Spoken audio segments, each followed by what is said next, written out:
ঠোঁটের কোণে রক্ত মুছে রাস্তার একপাশে পিলারের সাথে হেলে বসলো এক বাচ্চা ছেলে। পরনে ছেঁড়া একটা নোংরা শার্ট আর একটা শর্ট প্যান্ট। শর্ট প্যান্টটা কয়েকদিন আগে প্লাস্টিকের বোতল ক্যান টোকাতে গিয়ে পেয়েছিল সে। কারো ফেলে দেওয়া ছেঁড়া ময়লা সে ব্যবহৃত প্যান্টটা সেখান থেকে নিয়ে নিজের গায়ে জড়িয়েছে সে। প্লাস্টিক বা কাগজ টোকানোই তার কাজ। এখানে আশেপাশের মানুষজন তাকে টোকাই হিসেবেই চেনে। নাম ধরে ডাকলেও ওই টোকাই বলেই ডাকে। কেউ ওর নাম জানে না। জানবে কিভাবে? সে তো নিজেই নিজের নাম জানে না। তার বয়স কত হবে? এই 7-8। এতগুলো বছর ধরে তার বাবা মাকে সে খুঁজে বের করতে পারেনি। পরে আর অবশ্য খোঁজার চেষ্টাও করেনি। তাকে এতদিন ধরে যে মহিলা লালন পালন করতেন সে বলেছে তাকে নাকি উনি ডাস্টবিনে কুড়িয়ে পেয়েছেন। সদ্য জন্মানো সন্তানকে যারা নিজ ইচ্ছায় ডাস্টবিনে ফেলে যায় তাদের খুঁজে আর লাভ আছে? পিলারে হেলান দিয়ে পা দুটো মেলে বসলো ছেলেটি। আজ বেশি মার খেয়েছে ও। এমন মার রোজই খায়, তবে আজকে মারের পরিমাণটা বেশি ছিল। জিনিসপত্র টোকাতে গিয়ে অন্যান্য টোকাইদের তুলনায় আজ তার থলিতে বেশি প্লাস্টিকের জিনিস জমা হয়েছিল। এগুলো বেচলে টাকাও কটা বেশি পাবে আজও। ভাবার মাঝে পথ আগলে দাঁড়ায় অন্যান্য টোকাইরা। যা যা কুড়িয়েছে সব আমাদের দিয়ে দে।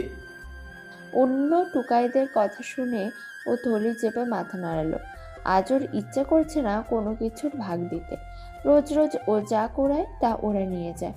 পরে দেখা যায় ওর থলিতে তেমন কিছুই থাকে না বেচার মতো। আর বেচলেও 20 থেকে 30 টাকার বেশি ওর পকেটে আসে না। সারাদিনে 20-30 টাকা একটা মানুষের খাবারের জোগান হয়। তাই ও আজ ভেবেছে যা কুড়োবে তার ভাগ আজও কাউকে দেবে না। বেশি টাকা পকেটে আসলে কটা ভাতও বেশি খেতে পারবে আজ। থলি নিয়েও বলল, না, আমি কিছুতেই দেবো না। সামনে দাঁড়ানো ছেলেগুলো ওর দিকে শকুনে দৃষ্টি দিয়ে বলল, কেন দিবি না? ওদের দিকে তাকিয়ে ছেলেটি বলল, আজ একটু ভাত খাবো। প্রতিদিন ভাগ দিয়ে আমার ভাত খাবার পয়সা থাকে না, তাই আজ একটু খাবো। আমি কিছুতেই এগুলো দেবো না। আজ যেতে দে আমাকে। আমাদের উপর কথা বলার এত বড় সাহস কবে থেকে হয়েছে তোর? বলেই পোলাপানগুলো ওর মোটা পলিথিনের ব্যাগে হাত দিতে গেলেই ও সরে যায়। ওরা নেওয়ার জন্য যতই জোরাজুরি করছে ততই ও নাকচ করছে। এক পর্যায়ে ছেলেগুলোর মধ্যে একজন এবার দাঁত চিবিয়ে বলল, শালার পুত, আজকা তুই বেশি ঢং শুরু করছস। ভাত খাবি না? এই নে তোর ভাত। বলেই ওর মুখ বরাবর জোরে এক ঘুষি বসালো ওদের মধ্যে একজন। ছেলেটি নাকে হাত চেপে মাটিতে বসে পড়তেই বাকি ছেলেপেলেরা ওর উপর হামলে পড়ল। কেউ ওর পায়ে লাথি, কেউ ওর মুখে লাথি, বা কেউ ওর হাতে পায়ে পা দিয়ে পাড়া দিয়েই যাচ্ছে। এমন করে ওর মাথা থেকে পা পর্যন্ত কিছুক্ষণ লাথি উষ্টা দিয়ে ছেলেগুলো ওর থলির ভিতর যা কিছু ছিল তা নিয়ে চলে গেল। টোকাই যুবকের নাক মুখ দিয়ে রক্ত গড়িয়ে পড়ছে। রোজ এভাবেই ওর মার খেতে হয়। অনেকক্ষণ যাবৎ মার খাওয়ার জন্য ওর উঠতে কষ্ট হচ্ছে। তাও কিছুক্ষণ রাস্তায় শুয়ে ও উঠে ফুটপাতে উঠল। পিলার ঘেঁষে বসে ঠোঁট আর নাকের রক্ত মুছে দেয়ালে হাতের রক্ত মুছল। ওর বেশ ক্ষুধা পেয়েছে। এখন না খেলে মনে হয় ওর ক্ষুধার তাড়নায় মরেই যাবে। মাথা এদিক ওদিক ঘোরাতেই দেখলো এক কুকুর মুখে আছছেড়া একটা রুটি নিয়ে দৌড়াচ্ছে। ছেলেটা কিছু চিন্তা করে দাঁড়িয়ে পড়ল। কুকুরটির পিছে পিছে যেতে লাগলো। অনেকক্ষণ কুকুরটাকে ধাওয়া করার পর ওর মুখের থেকে কেড়ে নেওয়া রুটিটা বাচ্চা ছেলেটি বেশ আয়েশ করে খাচ্ছে। খিদার জ্বালায় 3 দিনের বাসি এই রুটি ওর কাছে অমৃতের মতো লাগছে। রাস্তার কল থেকে হাতে করে পানি খেয়ে একটা জায়গায় পলিথিন বিছিয়েও শুয়ে পড়ল। এভাবেই ওর রোজ দিন যায়। কিল লাথি ঘুষি মার খেয়ে আর দিন শেষে রাস্তার এক কোনায় পড়ে থেকে ওর দিনগুলো কাটে। মাঝে মাঝে আবার কাগজ টোকাতে না পারলে ভিক্ষা করেও দিন কাটায়। ভিক্ষা করতে গেলেও কত মানুষের গালিগালাজ, হেয় চোখে দেখা, দূর দূর করে তাড়িয়ে দেওয়া সহ্য করতে হয় তার কোনো হিসেব নেই। কাঠফাটা দুপুরে ছেলেটা কিছু প্লাস্টিকের বোতল টুকিয়ে পথের এক প্রান্তে বসে পড়ল। আজও শরীরটা বেশ দুর্বল লাগছে। পেটে খিদা, আবার শরীরটাও খারাপ। ভালো লাগছে না দেখে বস্তা সহই ইটের ভাটার এক পাশে শুয়ে পড়ল। জ্যামে বসে থাকতে থাকতে রফিক সাহেবের এবার বেশ বিরক্ত লাগছে। বাসায় যেতে আর কিছু পথই পাড়ি দিতে হবে, অথচ ঘন্টাখানেকের জ্যামে ওনার বসে থাকতে হচ্ছে। কপাল কুঁচকে গাড়ি জানালার বাইরে তাকাতেই ওনার চোখ আটকে গেল পথের ধারে চোখ বুজে শুয়ে থাকা একটা ছেলের দিকে। পরনে ময়লা শার্ট প্যান্ট, মাথার চুলগুলো এলোমেলোভাবে কপালে ছড়ানো। রফিক সাহেব একদৃষ্টিতে ছেলেটার দিকে তাকিয়ে থাকলেন। অজানা মায়ায় তার বুকটা মোচড় দিয়ে উঠল হঠাৎই। হাতে থাকা পলিথিনের ব্যাগটা শক্ত করে ধরে ছেলেটা শুয়ে আছে। রফিক সাহেব তার গাড়িটা সাইড করে রাখলেন। গাড়ি থেকে নেমে ছেলেটার দিকে তিনি এগিয়ে গেলেন। কাছাকাছি যেতেই দেখলেন ছেলেটার গালে, কপালে, হাতে পায়ে অনেক মারের দাগ। রফিক সাহেব দাগগুলোর দিকে তাকিয়ে ঝুঁকে ছেলেটার হাতের সদ্য পাওয়া কাঁটা দেখে হাত বোলাতেই ছেলেটা চোখ খুলল। নিজের সামনে অপরিচিত একজনকে দেখে যুবকটা ভড়কালো। চট করে উঠে বসে লোকটার দিকে তাকালো। রফিক সাহেব ছেলেটার দিকে তাকিয়ে বললেন, হাতে এভাবে ব্যথা পেয়েছো কিভাবে? মারামারি করেছো নাকি? ছেলেটা ভুরু কুঁচকে রফিক সাহেবের দিকে তাকিয়ে বলল, আপনি কে? ছেলেটার মুখের কপালের কাটা দাগ, মলিন চেহারা, আবার এভাবে অস্পষ্ট ভাষার কথা শুনে রফিক সাহেবের কেন জানি না বেশ মায়া লাগলো। পকেট থেকে মানিব্যাগটা বের করে তার থেকে চকচকে 500 টাকার একটা নোট বের করে ছেলেটার দিকে এগিয়ে দিয়ে বলল, এটা রাখো, কিছু খেও, আর মলম কিনে কাটা ছেঁড়া জায়গাগুলোতে লাগাবে। নাও। ছেলেটা ভুরু কুঁচকে রফিক সাহেবের দিকে তাকিয়ে বলল, আমাকে এত বড় নোট কেন দিচ্ছেন? আর আপনাকে তো আমি চিনি না। ছেলেটার কথা রফিক সাহেব হাসলো। ছেলেটার হাতে টাকাটা গুজে দিতে দিতে বলল, রাখো, ভালো মন্দ কিছু খেও, মারামারি করো নাকি অনেক? হাতে থাকা টাকাটার দিকে তাকিয়ে ছেলেটা মাথা চুলকিয়ে রফিক সাহেবের দিকে তাকিয়ে বলল, আমি এসব করি না। টোকাই ছেলেগুলো আমাকে পেলেই মারে। ছেলেটার কথায় রফিক সাহেবের কেন জানি না খুব মায়া হচ্ছে। রাস্তায় জ্যাম ছেড়ে দিয়েছে। রফিক সাহেব ছেলেটার অপরিষ্কার রুক্ষ চুলে হাত বুলিয়ে মুচকি হেসে বললেন, এটা তো ভালো। মারামারি ভালো লাগার জিনিস নাকি? তবে কাউকে নিজেকে মারতেও দিও না। নিজেকে সবসময় সুরক্ষিত রাখার চেষ্টা করবে, কেমন? আমি আসছি। বলেই রফিক সাহেব গাড়িতে উঠে ছেলেটার দিকে একবার তাকালেন। ছেলেটা বড় বড় চোখে তার দিকে তাকিয়ে আছে। রফিক সাহেব ভাবলেন ছেলেটার বয়স কেমন হবে, 7 কিংবা 8। এতটুকু বয়সের একটা ছেলে রাস্তায় রাস্তায় ঘুরে বেড়াচ্ছে। আসলে সবার জীবন এক হয় না। কেউ নরম বালিশের চাদরে নিজের মাথা রাখে, তো কেউ রাস্তার শক্ত পাথরে মাথা রেখে রাত পার করে। এটাই হচ্ছে তফাৎ। ভেবেই এক দীর্ঘশ্বাস ফেলে রফিক সাহেব ছেলেটার দিকে তাকিয়ে গাড়ি ছেড়ে নিজের পথে বাড়ি জমালো। চকচকা গাড়িটা শোঁ করে ওর সামনে দিয়ে চলে গেল। ছেলেটা সেই দিকে কিছুক্ষণ তাকিয়ে থেকে হাতে থাকা বড় নোটটার দিকে তাকালো। প্রথমেই ও ভাবলো এই টাকা দিয়ে আর যাই কিছু করুক না কেন, আগেও ভাত খাবে। গলির মাথার মোড়ে একটা ভাতের হোটেল আছে। সেখানে আলুর ভর্তা আর ডাল দিয়ে গরম ভাত বিক্রি করা হয়। আজ সেটাও খাবে। ভাবতেই ওর চোখে মুখে খুশির ঝলক দেখা গেল। বিলাসবহুল বাড়ির গেটের সামনে গাড়ি আসতেই দারোয়ান বাড়ির ভারী দরজাটা খুলতেই রফিক সাহেব তার গাড়িটা নিয়ে বাড়ির ভিতরে প্রবেশ করলো। পার্কিং এরিয়াতে গাড়ি রেখে উনি বাড়ির ভিতর এগিয়ে গেলেন। দরজা খুলতেই দেখলো ড্রয়িং রুমে, কিচেনে বাসার কাজে নিয়োজিত কর্মীরা কাজ করছে। আশেপাশে নিজের প্রিয়তমা স্ত্রীকে না দেখতে পেয়ে রফিক সাহেব দোতলা সিঁড়ি বেয়ে নিজের ঘরের দিকে গেলেন। হয়তো তার স্ত্রী ঘরেই আছে। আভিজাত্য কামরার এক কোণে এক অতীব সুন্দরী মহিলা জানালার ধারে উদাস ভঙ্গিতে বসে আছে। বাইরের বাগানের দিকে তার নজর স্থির। বাতাসে তার কোমর সমান চুলগুলো উড়ছে। পরনের শাড়ির আঁচল বেশ অবহেলায় মাটিতে পড়ে আছে। গহীন ভাবনার মাঝে কাঁধে কারো ছোঁয়া পেতেই মহিলাটি পিছন ফিরল। স্যুট বুট পরিহিত ফর্মাল ড্রেসে নিজের সুদর্শন স্বামীকে দেখে তিনি হালকা হাসলেন। রুমানা, তুমি এভাবে এখানে বসে, আজ যে অ্যাপয়েন্টমেন্ট আছে আমাদের, তুমি কি সেটা ভুলে গেছো? হালকা শ্বাস ফেলে রুমানা ফের জানালার বাইরে দৃষ্টি ফেলে উদাস গলায় বলল, ভুলিনি, মনে আছে। রফিক সাহেব ভুরু বাঁকিয়ে বললেন, তাহলে এবার বসে আসো কেন? রেডি হও, আমাদের বের হতে হবে। রুমানা নিজের স্বামীর দিকে শূন্য চাহনি দিয়ে বলল, যে কি লাভ আছে? শুধু শুধু বারবার হতাশ হয়ে ফিরে আসার চেয়ে না যাওয়াটাই ভালো নয় কি? রুমানার কথায় রফিক সাহেব একটা বড় শ্বাস ফেললেন। তার স্ত্রী ধৈর্য হারিয়ে ফেলছে, যদিও তা স্বাভাবিক। বিয়ের পর প্রথম 2 বছর পরেই যখন তারা বাচ্চা নেওয়ার চেষ্টা করছিল, কোনোভাবেই রুমানা কনসিভ করছিল না। কনসিভ করলেও 15 দিনের মাথায় তা আবার মিসক্যারেজ হয়ে যেত। এই নিয়ে কত যে ডাক্তারের কাছে গিয়েছেন তারা কোনো হিসেব নেই।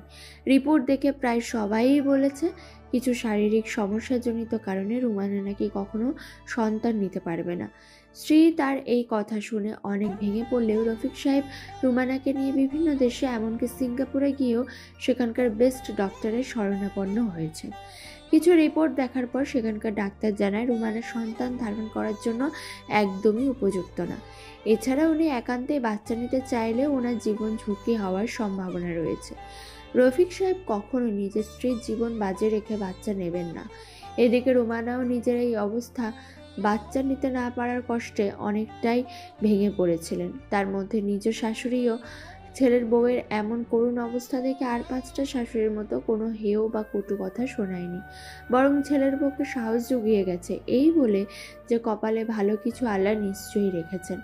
তবুও নিজ স্বামীকে বাচ্চা দিতে না পারার জন্য রুমানা মাঝে একবার চেয়েছিল রফিক সাহেবের জীবন থেকে আলাদা হয়ে যেতে, যাতে উনি নতুনভাবে আরেকটা বিয়ে করে জীবন শুরু করতে পারেন। কারণ রুমানার কথা ছিল তার অপারগতার জন্য তার স্বামী কেন একটা বাচ্চা এবং বাবা ডাক শোনা থেকে বঞ্চিত হবে। কিন্তু রুমানা চেয়েও পারেনি রফিক সাহেবের জীবন থেকে সরে যেতে। রফিক সাহেব ওনাকে যেতে দেয়নি। রফিক এবং রুমানার প্রেমের বিয়ে ছিল। স্ত্রীকে উনি যথেষ্ট পরিমাণে ভালোবাসেন।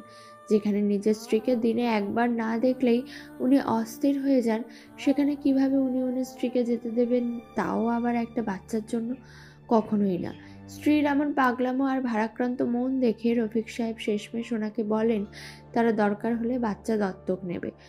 গত পরশু আমেরিকান একজন ডক্টর আসবেন, তাও শুধুমাত্র 2 দিনের জন্য। তাই রফিক সাহেব ভাবছেন এবারের মতো একটা শেষ চেষ্টা করবেন সেই ডাক্তারের কাছে রুমানাকে নিয়ে একবার চেক আপ করানোর। ভাগ্যে কী আছে তা ওনার জানা নেই, কিন্তু শেষ একবার চেষ্টা করতে ক্ষতি কী? ডাক্তারের কাছে গিয়ে লাভ আছে কি না তা আমার জানা নেই, তবে একবার দেখাতে সমস্যা কোথায় বলো তো? রুমানা রফিক সাহেবকে বিষণ্ণ গলায় বলে উঠলেন, 1000বার আমরা চেষ্টা করেছি রফিক, প্রত্যেকবারই আমার দুর্বলতা আর একটা বাচ্চার শূন্যতা হাতে নিয়ে আমায় বাড়ি ফিরতে হয়েছে। আমার আর ইচ্ছে নেই, আমি আর পারবো না এভাবে খালি হাতে। রফিক সাহেব রুমানাকে থামালেন।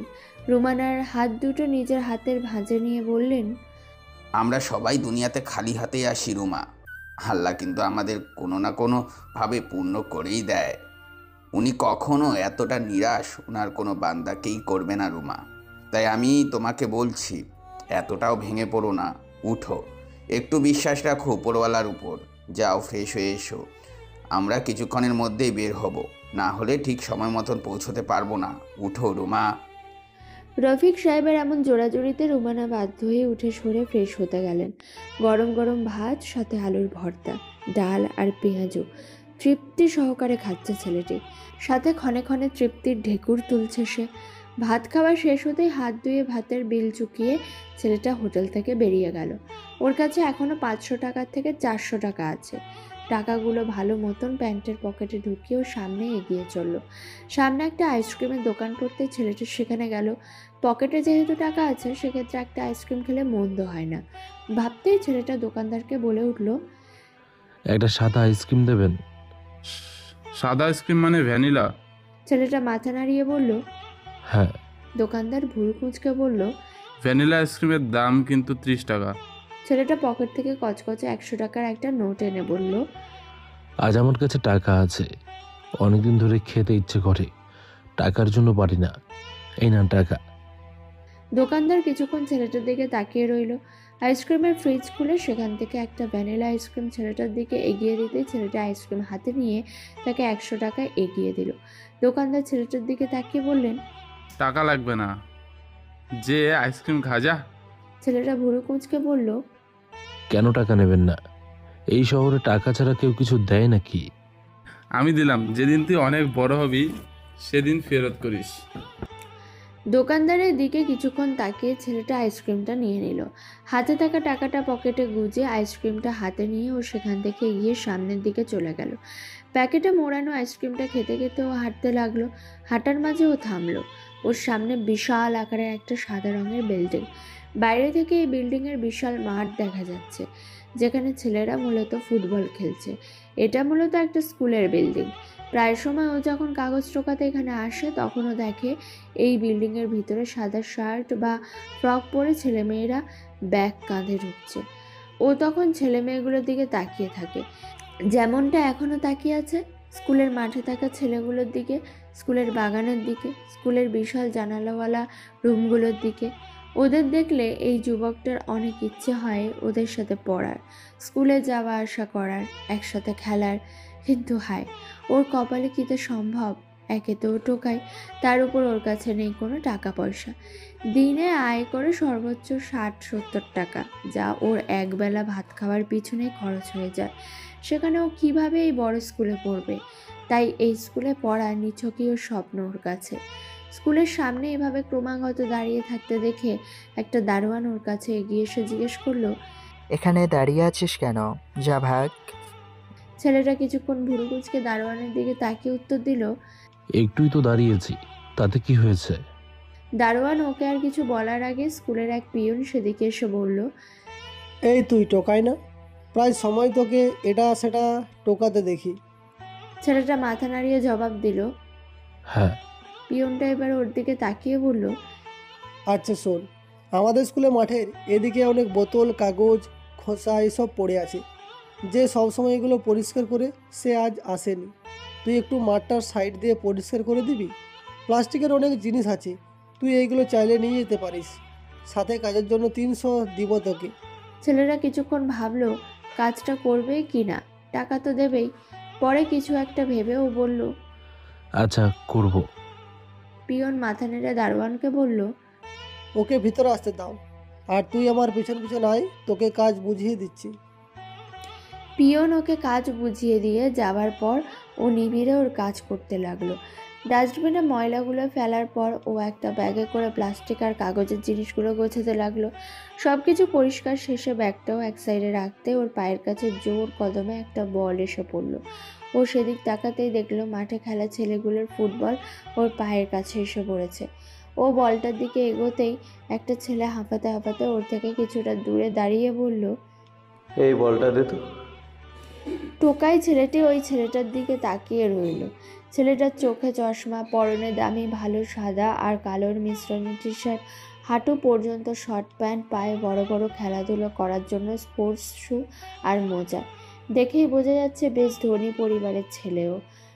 শুধু ও না, মাঠে থাকা প্রত্যেকটা ছেলেই সম্ভ্রান্ত পরিবারের ছেলে, যা তাদের চাল চলন, পোশাক আশাকের ধরন দেখেই বোঝা যাচ্ছে। যুবকটার বলটা হাতে নিয়ে ওর দিকে এগিয়ে গেল। বলটা ওর হাতে দিয়ে ও ছেলেটাকে জিজ্ঞেস করলো, আমি কি আপনাদের সাথে খেলতে পারি? ছেলেটা ওর দিকে কিছুক্ষণ তাকাতেই আরও দুটো ছেলে ওর পাশে এসে বলল। কি ব্যাপার, একটা বল আনতে এতক্ষণ লাগে? ছেলেটা ওদের দিকে তাকিয়ে টোকাই ছেলেটার দিকে ইশারা করে বলল। এই ছেলেটা আমাদের সাথে খেলতে যাচ্ছে। ছেলে দুটোর মাঝে একজন মুখ কুঁচকে বলল, কি এই টোকাই খেলবে আমাদের সাথে? কখনো না। পাশের ছেলেটাও মাথা নেড়ে বলল, হ্যাঁ, আর তাছাড়াও খেলার কিছু নিয়ম আছে, এগুলোও পারবে। এতক্ষণ ওদের কথাগুলো টোকাই ছেলেটা শুনছিল। ও ওদের দিকে এগিয়ে এসে হাত দিয়ে ইশারা করে বলল, আমাকে দেখিয়ে দিলেই পারবো ভাইয়া। ওরা কিছু বলার আগে চশমা পরা সেই ছেলেটা ওদের দিকে তাকিয়ে বলল, আচ্ছা, ও আমাদের সাথে খেলবে, দেখা যাক ও কতটুকু পারে। এছাড়াও সায়ন, রাজু ওরা চলে যাবে, তো আমাদের পার্টনার লাগবেই, তাই না? তার চেয়ে বরং ও আমাদের সাথে খেলুক। ওর কথায় বাকি দুটো ছেলে মাথা নেড়ে মাঠের দিকে এগিয়ে গেল। চশমা পরা ছেলেটা যুবকটির দিকে ফিরে বলল, তুমি এসো। ছেলেটা প্লাস্টিকের বোতলের ব্যাগ একপাশে রেখে আস্তে আস্তে মাঠের দিকে এগিয়ে গেল। প্রথম প্রথম ওর সাথে কেউ খেলতে না চাইলেও আধা ছেঁড়া কাপড় পরিহিত ছেলেটার ফুটবল খেলার দক্ষতা দেখে মাঠে থাকা ছেলেগুলো একটু অবাক হলো, কারণ মাঠে আসার পর থেকে ছেলেটা ভালোই ফুটবল খেলছে। মাঠে নেমেই ছেলেটা একাই 3টে গোল দিয়ে দিয়েছে। সবাই এবার ভাবলো নিজেদের মধ্যে দুটো টিম বানাবে, যে যত গোল দিতে পারবে সেই টিমই জিতবে। চশমা পরা ছেলেটা সেই রুগ্ন অগোছালো চুলের ছেলেটাকে নিজের টিমে নিল। খেলা শুরু হতেই ছেলে শার্ট প্যান্ট পরিহিত ছেলেটা পরপর 3টে গোল দিয়ে দিল। এরপর ও আর চশমা পরা ছেলেটা মিলে একটা গোল দিল। বেশ পাকা খেলোয়াড়দের মতোই ওরা খেলছে। এক কথায় বিপরীত টিমদের কাছে বলই দিচ্ছে না ওরা। টানা 6টা গোল দেওয়ার পর চশমা পরা ছেলেটার টিমই জিতল। এর মাঝে পিয়ন এসে কাগজ কোরানো সেই ছেলেটাকে ডাক দিতে ও সেদিকে গেল। ওকে পিয়ন ওর কাজে টাকাটা দিতে ও তা হাতে নিয়ে প্লাস্টিকের ব্যাগটা কাঁধে নিয়ে চলে যেতে চশমা পরা ছেলেটা ওকে ডাক দিল। এই ছেলে শোনো, ও পিছনে ফিরে চশমা পরা ছেলেটার দিকে তাকাতে ও বলল, তুমি বেশ ভালো খেলছো। আমার নাম রনি, তোমার নাম কি? আমার নাম নেই, এমনিতেই সবাই আমাকে টোকাই বলে ডাকে। রনি নামক ছেলেটার পাশে দাঁড়ানো একটা ছেলে একটু অবাক হয়ে ওকে জিজ্ঞেস করলো, শুধু টোকাই? আর কোনো নাম নেই তোমার? অগোছালো চুলের গোড়া চুলকিয়ে ছেলেটা উত্তর দিল, না, আমার আর নাম নেই, আমাকে এখন যেতে হবে। রনির পাশের ছেলেটা ওকে বলল, আচ্ছা যাও। শোনো, আমরা এখানে প্রতিদিন খেলতে আসি, তুমি চাইলে আসতে পারো আমাদের সাথে খেলতে। পলিথিনের ব্যাগ কাঁধে নিয়ে ছেলেটা উৎফুল্ল কণ্ঠে বলে উঠল। সত্যি? রনি মুচকি হেসে মাথা নাড়ালো। আচ্ছা তাহলে আমি আসবো, এখন যাই। বলেই ও হাঁটা ধরল। পিছনে রনি সহ পাশের ছেলে দুটো টোকাই নামক ছেলেটির যাওয়ার দিকে তাকিয়ে রইল। ভোর সন্ধ্যাবেলা রফিক সাহেব রুমানাকে নিয়ে ডাক্তারের কাছে যাচ্ছেন। রফিক সাহেব দক্ষ হাতে স্বাভাবিকভাবেই গাড়ি চালাচ্ছে। রুমানার নজর বাইরে স্থির। রফিক গাড়ি চালাতে চালাতে রুমানার হাতের উপর হাত রেখে বলল, এত চিন্তা করো না। রুমানা রফিকের দিকে একবার তাকিয়ে আবার জানালার বাইরে দৃষ্টিপাত করলো। উনি জানে ওনার কপালে ভালো কিছু নেই, তাও রফিক কেন ঠুমকো আসায় ওকে টেনে নিয়ে যাচ্ছে কে জানে। ডাক্তারের সামনে বসে আছে রফিক আর রুমানা। মহিলা ডাক্তার বেশ গভীর মনোযোগ দিয়ে রুমানার আগের রিপোর্টগুলো দেখছে। সব রিপোর্ট দেখার পর চোখে চশমাটা খুলে ডাক্তার ইংরেজি বলে স্পষ্টভাবে বলে উঠল, রিপোর্টগুলো দেখলাম, আসলে ওনার শরীর সন্তান জন্ম দেওয়ার জন্য উপযুক্ত নয়। তারপরও আমি 2টো টেস্ট দিচ্ছি, এগুলো একটু করবেন, তারপর বুঝবো ওনার অবস্থা। আর পারলে আজ বা কালকের মধ্যে টেস্টগুলো করবেন। রফিক সাহেব ডাক্তারের কথা অনুযায়ী মাথা নাড়িয়ে রুমানাকে নিয়ে চেম্বার থেকে বেরিয়ে গেলেন। টেস্ট করানোর জন্য রুমানাকে হাসপাতালে 2য় তলায় নিয়ে গেলেন। যাওয়ার পথে যখন রুমানার সামনে এক মহিলা তার সদ্য জন্মানো বাচ্চাটা কোলে নিয়ে করিডোর দিয়ে যাচ্ছিল, রুমানার চোখগুলো যেন থমকে গেল। রফিক সাহেব রুমানার নজর অনুসারে সেদিকে তাকাতেই উনি দীর্ঘ এক শ্বাস ফেললেন। স্ত্রীকে শক্ত করে ধরে উনি টেস্টগুলো করানোর জন্য এগিয়ে গেলেন। 2 দিন পর আবার স্কয়ার হাসপাতালে সেই মহিলা ডাক্তারের কাছে এসেছেন রফিক আর রুমানা। টেস্টের রিপোর্টগুলো দেখার পর মহিলা ডাক্তার হাত দুটো ভাঁজ করে ওনাদের দিকে তাকিয়ে বললেন, দেখুন, উনি আসলেই অ্যাক্টিভ না বাচ্চা নেওয়ার জন্য। আর একান্তই যদি উনি ওনার গর্ভে বেবি নিতে চায়, তাহলে বাচ্চা ধারণকালে কিংবা ডেলিভারির সময় পর্যাপ্ত পরিমাণে ব্লিডিং হওয়ার একটা চান্স আছে। তাই এক্ষেত্রে ব্যাপারটা বেশ রিস্কি। আই এম সরি, এর থেকে বেশি কিছু আপনাদের বলার বা সাজেস্ট করার মতো ভাষা আমার নেই। রুমানা বেগম নিশ্চুপ হয়েই বসে আছেন, যেন তিনি জানতেন এরকম কিছু একটাই হবে। রফিক সাহেব রুমানার দিকে এক পলক তাকিয়ে ডাক্তারকে বলল, ধন্যবাদ ডাক্তার, আপনি যা হেল্প করছেন এই অনেক। আমরা তাহলে আসি। বলেই রফিক সাহেব রুমানাকে নিয়ে বেরিয়ে গেলেন। গাড়িতে স্তব্ধ দৃষ্টি বাইরে ফেলে রুমানা বসে আছে। রফিক সাহেব গাড়ি চালাচ্ছেন আর কিছুক্ষণ পর পর স্ত্রীর দিকে তাকাচ্ছেন। এক পর্যায়ে তিনি গাড়ি থামিয়ে রুমানার হাত ধরে বললেন, রুমা দেখো, এই নিয়ে আর তুমি কিছু ভেবো না। একটা বাচ্চাই কিন্তু সব কিছু না। আমরা দরকার হলে বাচ্চার দত্তক নেব। রুমানার সাথে সাথে রফিকার দিকে ফিরলেন। তুমি বুঝতে পারছো না, একটা বাচ্চা একটা দম্পতির জীবনে অনেক কিছু। এই বাচ্চার জন্য স্বামী স্ত্রীর সম্পর্কগুলো আরও গাঢ় হয়। এই একটা বাচ্চাই আমি না নিজের গর্ভে ধারণ করতে পারছি, আর না তোমাকে উপহার দিতে পারছি। বলে কিছুক্ষণ থেমে তিনি আবারও রফিক সাহেবের দিকে দৃষ্টি ফেলে বলে উঠলেন, শোনো না, তুমি আরেকটা বিয়ে করো। রফিক সাহেব সাথে সাথে রুমানাকে টেনে নিজের কাছে এনে নিজের হাত দ্বারা রুমানার মুখ সামনে এনে ওনার গলার এক পাশে রেগে এক শক্ত কামড় বসালেন। রুমানার ব্যথায় জড়িত চেহারার দিকে তাকিয়ে তিনি বলে উঠলেন, এসব বলো না রুমানা, সব কিছুই ঠিক হয়ে যাবে। রুমানা বেগম স্বামীর কথায় ফুঁপিয়ে উঠলেন। ওনার বুকে মাথা রেখে কান্না গলায় বলে উঠলেন, আমার সাথে কেন এমনটা হলো বলো তো? আমি কেন মাতৃত্বের স্বাদ থেকে বঞ্চিত হলাম? আমি কেন আর 5টা মেয়ের মতো নিজ পেটে বাচ্চাকে অনুভব করতে পারবো না বলো তো? আমার সাথেই কেন এমনটা হলো? রফিক সাহেব স্ত্রীর মাথায় হাত বুলিয়ে নরম কণ্ঠে বলল, শান্ত হও, আল্লাহ আমাদের মুশকিলের পথ দিয়েছে, উনি এর সমাধান করবে, দেখে নিও। একটা না একটা উপায় তো তিনি আমাদের জন্য রেখেছেনই, কোনো না কোনো একটা ব্যবস্থা হয়ে যাবে, তুমি দেখে নিও। বলে রুমানার মাথা তুলে ওনার চোখের জল মুছে বললেন, কান্না থামাও, তোমাকে বলেছিলাম না তোমার চোখের জল আমার সহ্য হয় না। রুমানাকে শান্ত করে রফিক সাহেব পুনরায় গাড়ি চালাতে মনোযোগ দিলেন। গাড়ি চলছে, রুমানার নজর জানালার বাইরে। গাড়ির বেগের সাথে সাথে গাছপালা, পথের মানুষজন, রিক্সা এসব ছাড়িয়ে ওনারা চলছেন। রুমানার দৃষ্টি রাস্তার পথে থাকা ছোট ছোট বাচ্চাদের উপর স্থির হলো, যারা বেলুন, ফুচকা, কলম বিক্রি করছে। রুমানা সেদিকে এক দৃষ্টিতে তাকিয়ে থেকে আনমনে বলে উঠলেন, মানুষের জীবন কেমন অদ্ভুত, তাই না? কেউ নিজ সন্তানহীনতায় ভোগে, কেউ বা সন্তান জন্ম দিয়ে তাকে নিজ দায়িত্বে লালন পালন করে, কেউ বা নিজ সন্তানকে দুনিয়াতে এনেই হারিয়ে যায়। কোনো কোনো সন্তান মায়ের আঁচলের ছায়ায় বড় হয়, আবার কোনো কোনো সন্তান মায়ের আঁচল থাকা সত্ত্বেও তা ধরতে না পেরে রাস্তার গাছপালার ছায়ায়, রোদের ছায়ায়, বৃষ্টির ছায়ায় বড় হয়ে ওঠে, পথে প্রান্তরে ঘুরে বেড়ায়। রফিক সাহেব রুমানার কথা অনুযায়ী বাইরের দিকে তাকালেন। বুঝলেন তার স্ত্রী পথের ওই বাচ্চাগুলোকে দেখে এই কথা বলছেন। রুমানার কথা শেষে রফিক সাহেব এক শ্বাস ফেললেন। ওনারও মনে পড়ে গেল ওই দিনের ওই ছেলেটার কথা। মাথায় অগোছালো চুল, ছেঁড়া জামা পরে ঘুমোচ্ছিল। কে যেন ওই ছেলেটা এখন কেমন আছে? ভাবতে জ্যান ছেড়ে দিলে রফিক সাহেব গাড়ি চালানোতে মনোযোগ দিলেন। এদিকে প্লাস্টিকের বোতলগুলো বিক্রি করে টাকাগুলো গুনতেই ওর হাত থেকে তা ছিনিয়ে নিয়ে গেল সেই টোকাইগুলো। ও অবাক হয়ে সেদিকে তাকাতেই ছেলেগুলো ওর দিক তাকিয়ে শয়তানি হাসি দিয়ে বলল, ভালোই তো কামিয়েছিস দেখছি, একদিনে 150 টাকা, বাহ। বলেই 100 টাকা ওরা নিয়ে বাকি টাকাটা ওর দিকে ছুঁড়ে দিল।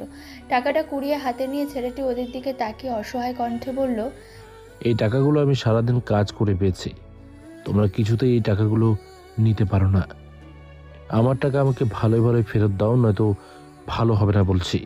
ছেলেগুলো মাথা নেড়ে বলল, কিসের টাকা দেব তোকে? এখানে কার রাজত্ব চলে জানিস না, তোকে যা দিয়েছি সেটাই অনেক, যা ভাগ এখান থেকে। বেশি বাড়াবাড়ি করলে একদম হাত পা ভেঙে রাস্তায় ফেলে দেবো শালা। ছেলেটা ওদের কথায় বেশ ভয় পেয়ে গেল। এরপর কিছু একটা ভেবে থমকালো। ওই লোকটা সেদিন ওকে যে টাকা দিয়েছে তার থেকে বেশ কিছু টাকা ওর কাছে আছে। ওর ওতেই খাওয়া দাওয়া যদি দুবেলা করেও খায় তাহলে 4-5 দিন হয়ে যাবে। তাই ও আপাতত ওদের অত শত কিছু না বলে সেখান থেকে চলে গেল। মনটা আজ ওর ভালো। ওই ছেলেগুলোর সাথে খেলে ওর খুব ভালো লেগেছে। ছেলেগুলো প্রথমে ক্ষীণ চোখে ওকে দেখলেও পরে ঠিকই ওর সাথে হেসে আনন্দে খেলেছে। ইস, ও যদি ওদের মতো নমন স্কুলে পড়তে পারতো। বড্ড শখ ওর পড়াশোনা করার। যে বুড়ি ওকে লালন পালন করছিল সেই বুড়ি একটা বস্তি স্কুলে পড়িয়েছে ওকে ক্লাস 4 পর্যন্ত। লেখাপড়াতেও বেশ ভালো ছিল। বুড়ি হঠাৎ করে মারা যাবার পর আর পড়া হয়নি। ও ভাবছে টাকা জমিয়ে আবার পড়াশোনা করবে, নিজের টাকায় পড়বে, অসুবিধা কি? আনমনে এইসব ভেবে ভেবে ও রাস্তার মাঝখান দিয়ে হেঁটে যাচ্ছিল। হাঁটতে হাঁটতে কখন যে মাঝ রাস্তায় চলে এসেছে খেয়াল নেই। হুট করে একটা গাড়ি ওর সামনে আসতেই ও তাল সামলাতে না পেরে পড়ে গেল। কিন্তু রফিক সাহেব তাৎক্ষণিক ব্রেক চেপে গাড়ি থামালেন এবং দ্রুত গাড়ি থেকে নেমে দেখতে পেল সেই ফ্যাকাশে জামা কাপড়, অগোছালো চুল মাথায় ছেলেটা মাথা নিচু করে বসে আছে। রফিক সাহেব বেশ উদ্বিগ্নভাবে ছেলেটার সামনে হাঁটু গেড়ে বসলো। ছেলেটার মাথায় হাত দিতে এই ছেলেটা মাথা তুলে সামনে তাকালো। দেখতে পেল সেদিনের টাকা দেওয়া সেই লোকটা ওর দিকে তাকিয়ে আছে। পাশ ফিরে সেই সাদা গাড়ি দেখতেই ভাবলো তার মানে ও এই লোকের গাড়ির সাথেই ধাক্কা খেয়েছে। রফিক সাহেব ওর মাথায় হাত দিয়ে জিজ্ঞেস করলো, এই ছেলে, তুমি ঠিক আছো? ছেলেটা কোনো রকম মাথা নেড়ে বলল, জি জি জি, আমি ঠিক আছি। রফিক সাহেব ভালো মতো ওর শরীরে নজর বোলাতেই দেখলো ওর হাতের কোনোই ছিলে গেছে একটু, হয়তো তখন ওভাবে ধাক্কা খেয়ে পড়ে যাওয়ার কারণে ছিলে গিয়েছে। রফিক সাহেব ছেলেটার দিকে তাকিয়ে বললেন, তুমি তো হাতে অনেক ব্যথা পেয়েছো। ছেলেটা নিজের হাত দেখে বলল, এসব কিছু না সাহেব, আমাদের মতো গরিবের জন্য এসব ডাল ভাত। রুমানা এতক্ষণ ধরে দাঁড়িয়ে দাঁড়িয়ে নিজের স্বামী আর রাস্তায় ওদের গাড়ির সাথে ধাক্কা খেয়ে পড়ে যাওয়া রুগ্ন ছেলেটার দিকে তাকিয়ে সমস্ত ঘটনা দেখতে লাগলো। রফিক কি এই ছেলেটাকে চিনে? যেভাবে কথা বলছে মনে হয় চিনে, কিন্তু কিভাবে?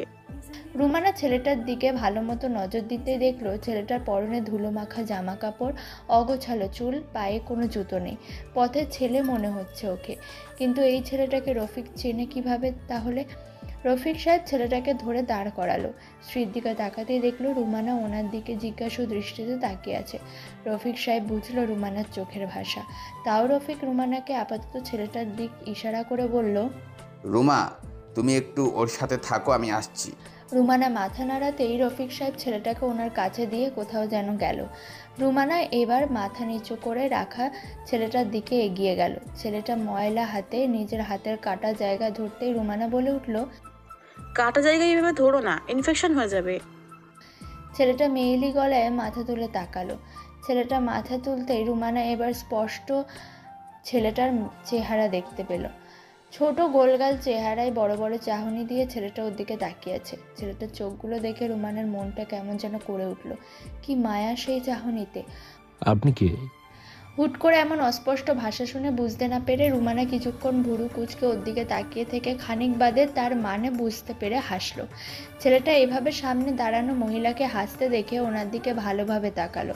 মহিলার পরনে গোলাপি সুতির শাড়ি, চুলগুলো খোপা করা, ফর্সা চেহারা, সুন্দর চোখ মুখ দেখে যুবকটি বুঝতে পারল নিঃসন্দেহে উনি ধনী পরিবারেরই কেউ হয়তো, কারণ বেশভূষা দেখে তো তাই মনে হচ্ছে। কি মনে করে চট করে ও আবার বলে উঠল, আপনি কি ওই সাহেবের বউ? রুমানা ছেলেটার দিকে তাকিয়ে মিষ্টি কণ্ঠে বলে উঠল, হ্যাঁ, আমি ওনার স্ত্রী। ও আচ্ছা। রুমানা এবার ছেলেটার দিক আরও একটু এগিয়ে গেল। ছেলেটার উস্কো খুস্কো চুলে কিছুক্ষণ চোখ বুলিয়ে সেখানে হাত বোলাতেই ছেলেটা ওনার দিকে তাকালো। ছেলেটার মাথায় হাত রাখতেই রুমানার মনে এক ভালো লাগা ছেয়ে গেল। মাথার হাত বুলিয়ে উনি ছেলেটাকে জিজ্ঞেস করে উঠলেন, তুমি আমার সাহেবকে কি করেছিল? ছেলেটা রুমানার দিকে তাকিয়ে বলল, একদিন উনি আমাকে ভাত খাবার পয়সা দিয়েছিল আর অনেক আদর করে কথা বলেছিল। খুবই ভালো মানুষ। রুমানা মুচকি হাসলো। রফিক বরাবরই অনেক স্নেহ মায়ার সাথে কথা বলে, এমনকি নিঃসন্দেহে অমায়িক একজন মানুষ। মানুষের মাঝে কখনো ভেদাভেদ তিনি দেখেন না, যেভাবে পারে সেভাবেই মানুষের সাহায্যে এগিয়ে যান। এই যেমন ঘুমন্ত এক ছেলেকে বলা নেই কওয়া নেই গিয়ে কিছু টাকা দিয়ে বলেছে কিছু খেয়ে নিতে। লোকটার এই স্বভাবগুলোই রুমানাকে বেশি ওনার কাছে টানে। রুমানা ছেলেটার দিকে তাকিয়ে হালকা হেসে জিজ্ঞেস করলেন, তোমার নাম কি? ছেলেটা আনমনে জবাব দিল, আমার নাম নেই। রুমানা ছেলেটার কথা কিছুক্ষণ ওর দিকে তাকিয়ে থাকলো। কারো ডাকে পাশ ফিরতেই দেখলো রফিক দাঁড়িয়ে আছে। রফিকের হাতে তুলো, ব্যান্ডেজ আর ওয়েনমেন্ট ক্রিম। রফিক রুমানার দিকে তাকিয়ে বলল, গাড়ি থেকে পানির বোতল একটু আনো তো। রুমানা কথা মতো গাড়ি থেকে পানির বোতল আনতে রফিক টানিয়ে ছেলেটাকে নিয়ে এক সাইডে গিয়ে ওর হাতের কনুইটা ভালো মতো ধুতে থাকলো। ছেলেটা এক দৃষ্টিতে রফিকের দিকে তাকিয়ে আছে। রফিক হাত ধোয়া শেষে তুলো দিয়ে ছেলেটার হাত একটু মুছে দিয়ে ক্রিমটা হাতে নিতেই রুমানা বলে উঠল, তোমার হাত তো ভেজা, আমাকে দাও, আমি ক্রিমটা লাগিয়ে দিচ্ছি। রফিক মাথা নেড়ে রুমানার হাতে ক্রিমটা দিতেই রুমানা ক্রিমটা হাতে নিয়ে ধীরে ধীরে ছেলেটার কোনোই বরাবর ক্রিমটা লাগিয়ে দিতে থাকলো। ছেলেটা আগের মতো এক দৃষ্টিতে সামনে দাঁড়ানো লোকটার স্ত্রীর দিকে তাকিয়ে আছে। ওকে কেউ কখনো এভাবে যত্ন করে ছুঁয়ে দেয়নি, কখনো ওর শরীরের কাটা ছেঁড়া নিয়ে কেউ চিন্তা তো দূর, ফিরেও দেখেনি। যত্ন, আদর, সহানুভূতির চোখে কেউ ওকে দেখেনি। আজ হঠাৎ এভাবে এই দম্পতির আলতো আবেগ মেশানো স্পর্শে ওর কেমন যেন লাগছে। এভাবে রাস্তার মাঝে হাঁটছিলে কেন?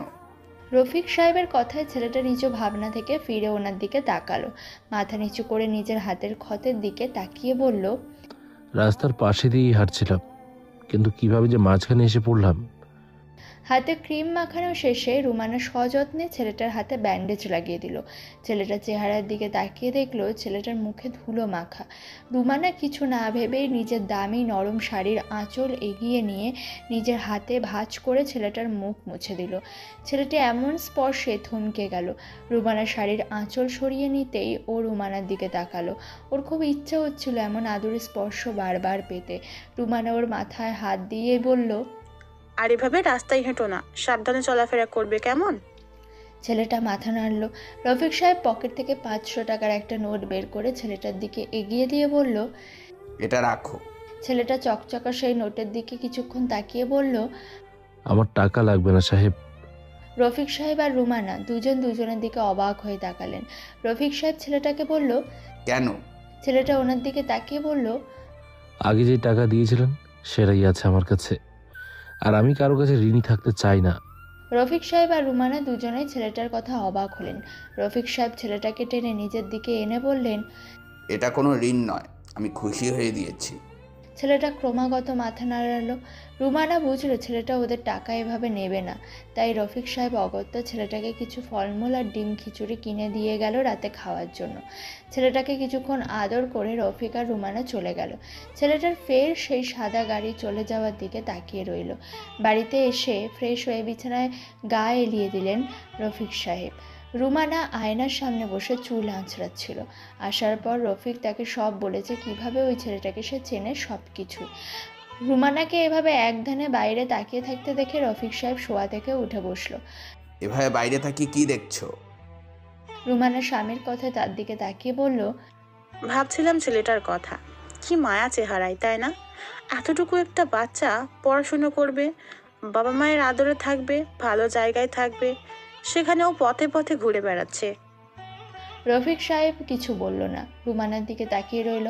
হঠাৎ করে রুমানা রফিক সাহেবের দিকে চেয়ে বলে উঠল, আমাদের ছেলেটা যদি হসপিটাল থেকে হারিয়ে না যেত, তবে আজকে এত বড়ই হতো, তাই না রফিক? রুমানার এমন কথায় রফিকের বুকটা নেড়ে উঠল। আসলেই তো, তাদের বাচ্চা হারিয়ে না গেলে তাদের পরিবার এমন ছন্নছাড়া হতো না, রুমানাকেও এমন মরার মতো বেঁচে থাকতে হতো না। অনেক থানা পুলিশ হয়েছে, কিন্তু কোথাও পাওয়া যায়নি নবজাতক শিশুটিকে। এটাই বোধহয় বিধাতার চাওয়া ছিল। কেটে গেছে বেশ কিছুদিন। রফিক সাহেব নিজের কাজেই ব্যস্ত। এদিকে হাজার চেষ্টা করেও নিজের দুঃখ কষ্টগুলো ভুলতে পারছে না রুমানা। দিন শেষে একটা বাচ্চার অভাব যেন তাকে কুড়ে খায়। একদিন রাতের বেলা রুমানা অদ্ভুত এক স্বপ্ন দেখে হাঁফিয়ে উঠে বসলো। রুমানাকে এভাবে অনবরত হাঁপাতে দেখে রফিক ওকে প্রশ্ন করে বসলো, কি হয়েছে, এভাবে ঘামছো যে? রুমানা হাঁপাতে হাঁপাতে কোনো মতে বলল, আমি আমি দেখলাম আমি একটা বাচ্চা ছেলের পিছনে ছুটছি, কিন্তু ওকে ধরতে পারছি না। ওকে ধরতে যেতেই ও উধাও হয়ে যাচ্ছে। আর আর যখনই ওকে ধরলাম, ওর চেহারা আমার কাছে অস্পষ্ট হয়ে উঠলো। অনেক চেষ্টা করেও ওকে আমি একটা বাড়ির জন্য দেখলাম না। রফিক রুমানার কথা শুনে বুঝলো মেয়েটা স্বপ্ন দেখেছে। রুমানার স্বপ্নের ব্যাখ্যা শুনে রফিক আপাতত ওকে কিছুই বলল না, শুধু ওকে কাছে টেনে বুকে আগলে নিয়ে শুয়ে পড়ল। রুমানাকে উনি আর কী বলবে, যেখানে ওনার নিজেরই রুমানার স্বপ্নের কথা শুনে ভিতরটা ছটফট করছে। ছেলেটার হাতের কনুইয়ের ঘাটা এতদিনে মিলিয়ে গেছে। কনুইয়ের ঘায়ের দিকে একাধারে তাকিয়েছিল এতক্ষণ ছেলেটা। ওর এখনও ওই মমতাময়ী নারীর শাড়ির আঁচলের ছোঁয়া গালে লেগে আছে। সেই আদরের স্পর্শ কেন যেন ভুলতে পারছে না। মনে হচ্ছে আরও একটাবার যদি ও সেই আদরের স্পর্শ পেত, ভাবতে ভাবতে ছেলেটা নিজের পকেটে হাত দিল। টাকা পয়সা সব শেষের দিকে। পকেটে মাত্র এখন 50 টাকা আছে। এতদিনও কোনো কাজে যায়নি, তাই আজ ভাবছে ও কাজে যাবে। পাশ থেকে পলিথিনের ব্যাগটা নিয়েই ও ছুটলো নিজের কাজের উদ্দেশ্যে। আবারও ওর সেই একলা পথের দিন শুরু। রফিক সাহেব গাড়ি চালাতে চালাতে না চাইতেও বারবার একটা আধো চেহারা তার সম্মুখে ভেসে উঠছে। বাড়ি যাওয়ার পথে কি মনে করে সে তার গাড়িটা উল্টো পথে নিল, শুধু একটা বার কাউকে দেখার জন্য। কাঙ্ক্ষিত পথে গিয়ে কাউকেই উনি দেখতে পেলেন না। রাস্তাঘাট মোটামুটি ফাঁকা। কিছুটা নিরাশ হয়ে তিনি কিছুক্ষণ অপেক্ষা করেই চলে গেলেন। কংক্রিটের ধারালো আওয়াজে ছেলেটার ঘুম ভাঙল। কাল প্লাস্টিকের জিনিস টোকাতে এসেও এখানেই শুয়ে পড়েছিল। পরে আর নিজ এলাকায় যাওয়া হয়নি। আজও প্লাস্টিকের জিনিসগুলো বেচে 200 মতন টাকা পেয়েছে। তাই ও ভাবছে এই টাকা দিয়ে একটু খিচুড়ি খাবে। কাল রাত থেকেও না খাওয়া, তাই এখন ওর খুব খিদে পেয়েছে। বেলা গড়িয়ে এখন প্রায় দুপুর। পকেটে টাকা নিয়ে হোটেলের দিকে এগোতেই অনেকগুলো ছেলে মিলে ওকে ঘিরে ধরলো। ওদের দেখে ছেলেটা হালকা ভয় পেয়ে জিজ্ঞেস করলো, কি চাও? ওর কথা শুনে বাকি ছেলেগুলো হেসে ওকে বলল, কি আবার টাকা দিবি না? ছেলেটা শান্ত স্বরে বলল, আজ টাকা দিতে পারবো না, আমি আজ এগুলো দিয়ে ভাত খাবো। ছেলেগুলোর মধ্যে থেকে একজন এগিয়ে ওর শার্টের কলার ধরে বলল, দিবি না মানে ভালোই ভালোই টাকা বের কর, না হলে খবর আছে। ছেলেটি নিজেকে শান্ত রেখেই বলল, প্রাণ গেলেও টাকা দেব না। এত সাহস তো?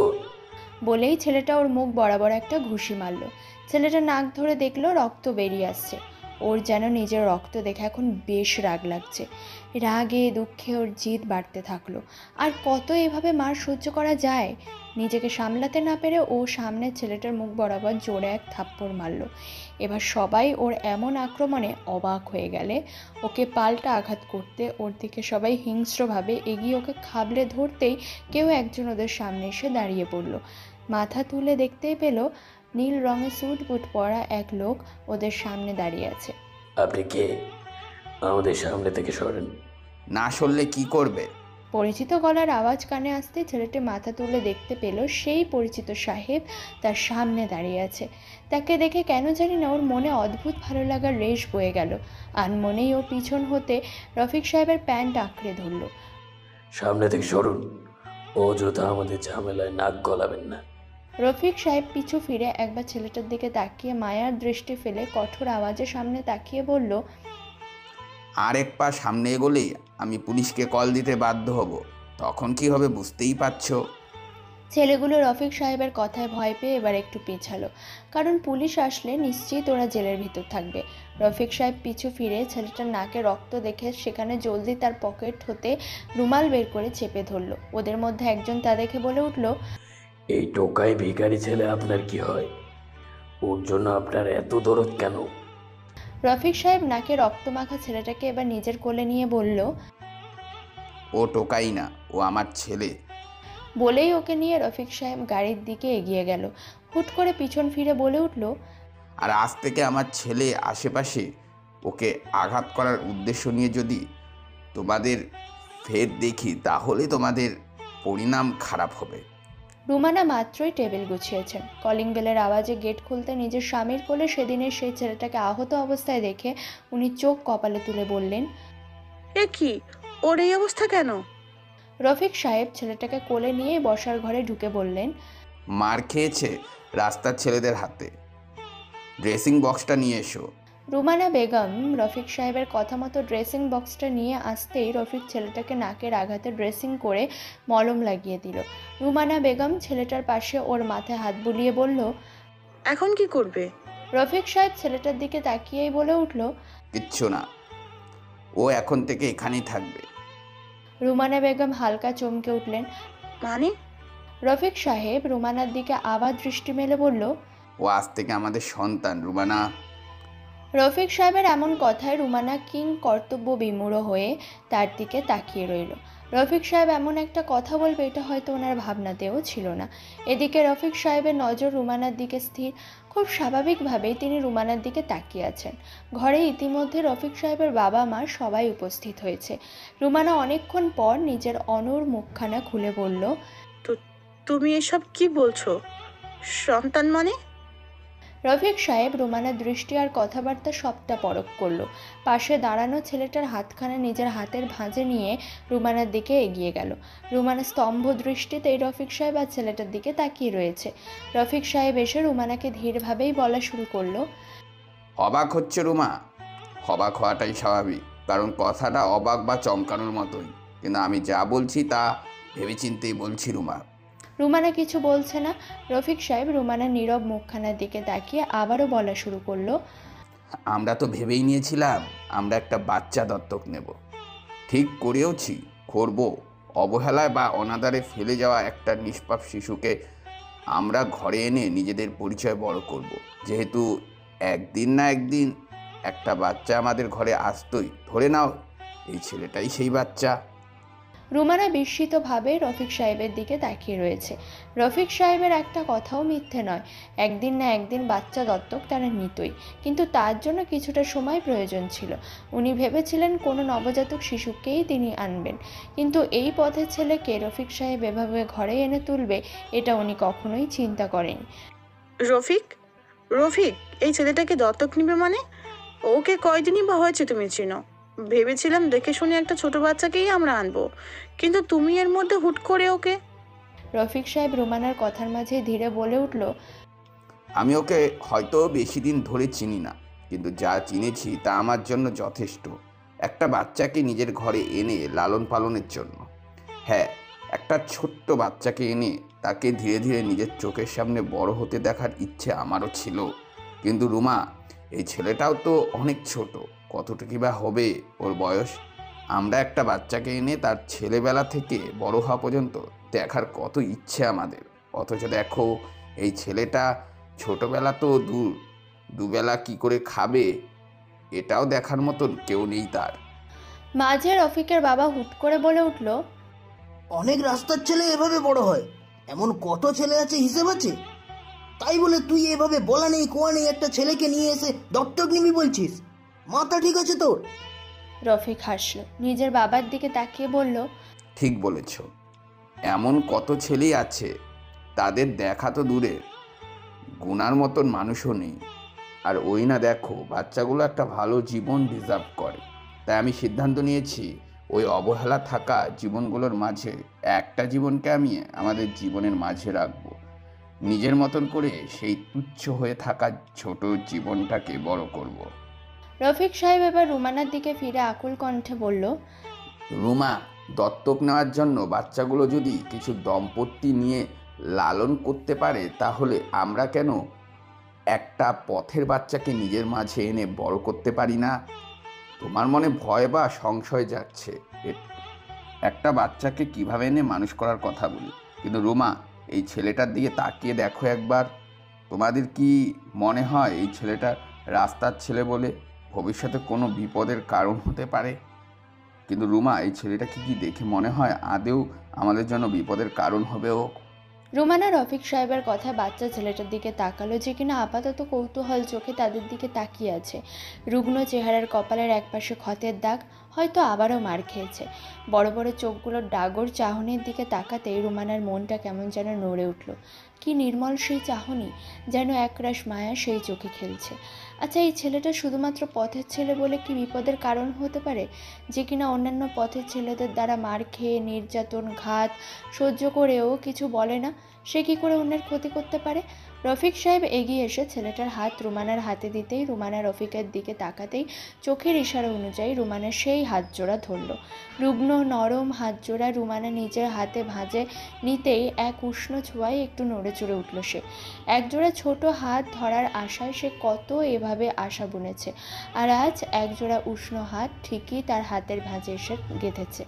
ছেলেটার দিক চেয়ে দেখলো, বড় বড় চোখ জোড়া দ্বারা সে ওনার দিকে তাকিয়ে আছে। রুমানা সেই চোখে চেয়েই ছেলেটার গালে নিজের হাত রাখতেই ছেলেটা তার হাতের ভাঁজে নিজের গাল আরও এগিয়ে দিল।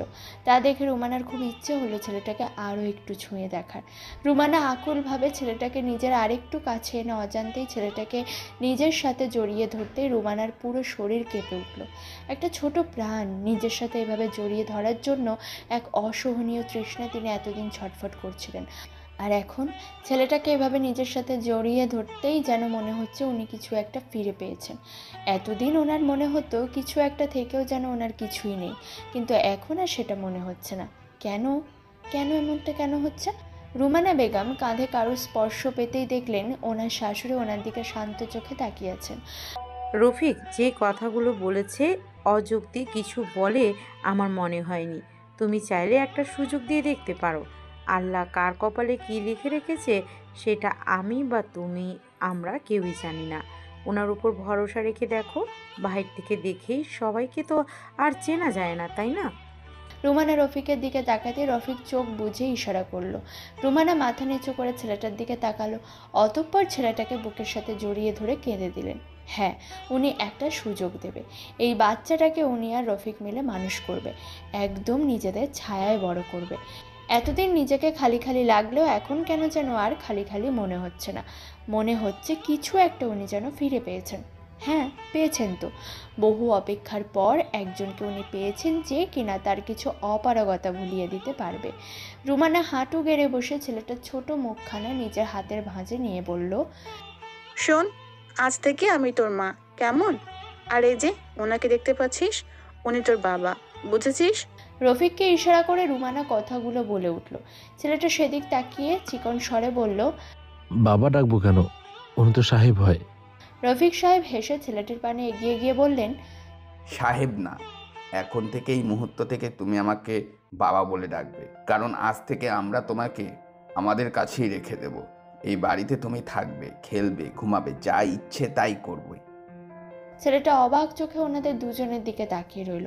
রাস্তা থেকে তুলে এনে হুট করে দুজনকে বলছে ওনাদের বাবা মা ডাকতে। কি আশ্চর্যের বিষয়! আবার বলছে ওনাদের বাড়িতে থাকতে, খেলতে, ঘুমোতে। ছেলেটা মনে প্রচণ্ড কৌতূহল নিয়ে রফিক সাহেবের দিকে তাকিয়ে বলল, আপনাদের বাড়িতে আমি কেন থাকবো সাহেব? আর আপনারা আমাকে কতদিন এভাবে আপনাদের কাছে রাখবেন? রফিক সাহেব ছেলেটার মাথায় হাত বুলিয়ে বলে উঠলেন, আমরা তোমাকে আমাদের সন্তানের জায়গা দিয়েছি। আজ থেকে তুমি এই বাড়ির ছেলে, তুমি আর টোকাই নও। আজকের পর থেকে তুমি স্কুলে পড়বে, জীবনে অনেক বড় হবে। রুমানা বেগম এবার ছেলেটার দিকে তাকিয়ে আলতো কণ্ঠে বললেন, আমাদের নিজেদের কোনো সন্তান নেই, বুঝলি?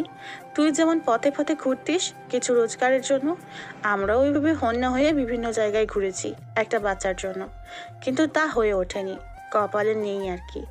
পরে ভাবলাম একটা বাচ্চা আমরা এনে পালবো, তাই তোকে আমরা নিজেদের মতো করে বড় করতে চাইছি, বুঝেছিস? ছোট ছেলেটি আনমনে বলে উঠল, কিন্তু আমি তো টোকাই, আমাকে লালন পালন করে আপনাদের কি লাভ হবে? আমি তো রাস্তায় রাস্তায় ঘুরি, আমার গায়ে সবসময় নোংরা কাপড় চোপড় থাকে, আমার চলাফেরাও অন্যান্য টোকাইদের সাথে। আমার সাথে থাকলে লোকে আপনাদের মন্দ বলবে, হাসাহাসি করবে। রুমানা স্থির দৃষ্টিতে ছেলেটার দিকে তাকিয়ে রইলেন। খানিক বাদে বললেন, আজ থেকে তুই টোকাই না, আমরাও টোকাই।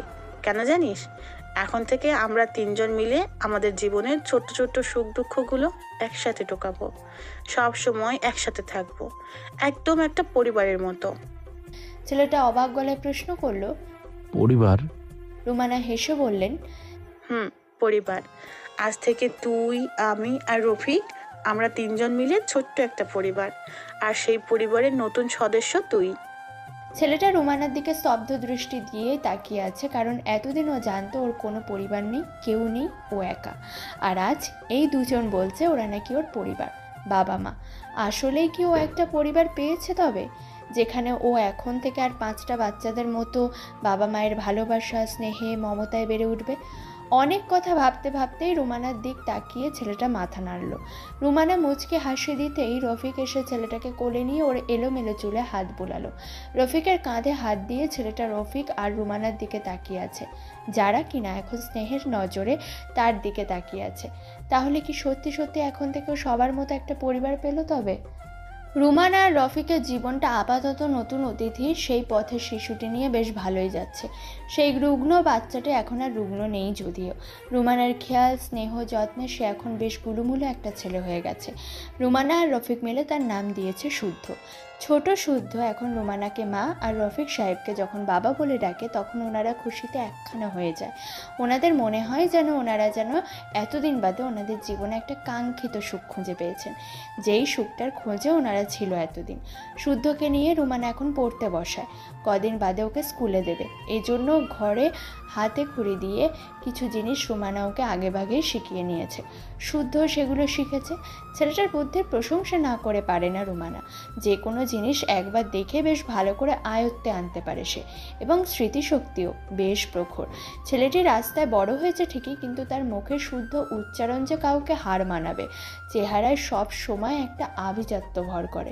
মাঝে মাঝে রুমানার মনে হয় ছেলেটা নিশ্চয় কোনো বড় ঘরের সন্তান হবে।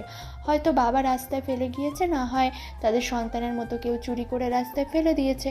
এদিকে শুদ্ধকে নিয়ে রফিক সাহেব আর রুমানা স্কুলে এসেছে ওকে ভর্তি করিয়ে দেওয়ার জন্য। ছেলেটা অনেক খুশি। ওর পরনে সাদা শার্ট, ছোট কালো প্যান্ট, গলায় টাই, যা কিনা ওর সদ্য নতুন স্কুলের পোশাক। শুদ্ধ উৎফুল্ল দৃষ্টিতে রফিক আর রুমানার হাত ধরে স্কুলের দিকে তাকালো। এটা সেই স্কুল যে স্কুলের মাঠে সে প্রায় সময় খেলতো অন্য বাচ্চাদের সাথে। প্রিন্সিপাল ম্যামের রুমে নিয়ে রফিক আর রুমানা মিলে ওকে ক্লাস 1-এ ভর্তি করিয়ে দেয়। তাকে নতুন ক্লাসরুমে নিয়ে যাওয়া হলে ও বেশ আনন্দের সাথে আশেপাশে তাকিয়ে ক্লাস করে। একটা সুন্দর স্কুল, খেলার মাঠ, পড়াশোনা, বাবা মা, পরিবার, এটাই তো ওর জীবনে চেয়েছিল, যা কিনা ওর জীবনে এসে এখন ধরা দিয়েছে। শুদ্ধর ক্লাস 1-এর রেজাল্ট বেশ ভালো ছিল, ক্লাসের টপারও হয়েছে সে। এজন্য প্রিন্সিপাল ম্যাম রফিক আর রুমানাকে একদিন ডেকে নিয়ে বলেছেন তারা চাইলে শুদ্ধকে ক্লাস 2-তে না পড়িয়ে 3 বা 4-এই পড়াতে পারে, কারণ ছেলের রেজাল্ট আর মেধা যেহেতু ভালো, সেক্ষেত্রে ও শুধু শুধু কেন টেনে টেনে সব ক্লাসেই পড়বে। রুমানা রফিক প্রিন্সিপাল ম্যামের কথা মতো ওকে উপরের ক্লাস 3-তে একবারে ভর্তি করিয়ে দেয়। আগে ভাগে উপরের ক্লাসে পড়লে ওনাদের সুবিধা, ওনাদের বাচ্চা দ্রুত পড়ে বের হতে পারবে। 3-তেও বেশ ভালো রেজাল্টের জন্য শুদ্ধ এবার একেবারে ক্লাস 5-এ ভর্তি হয়।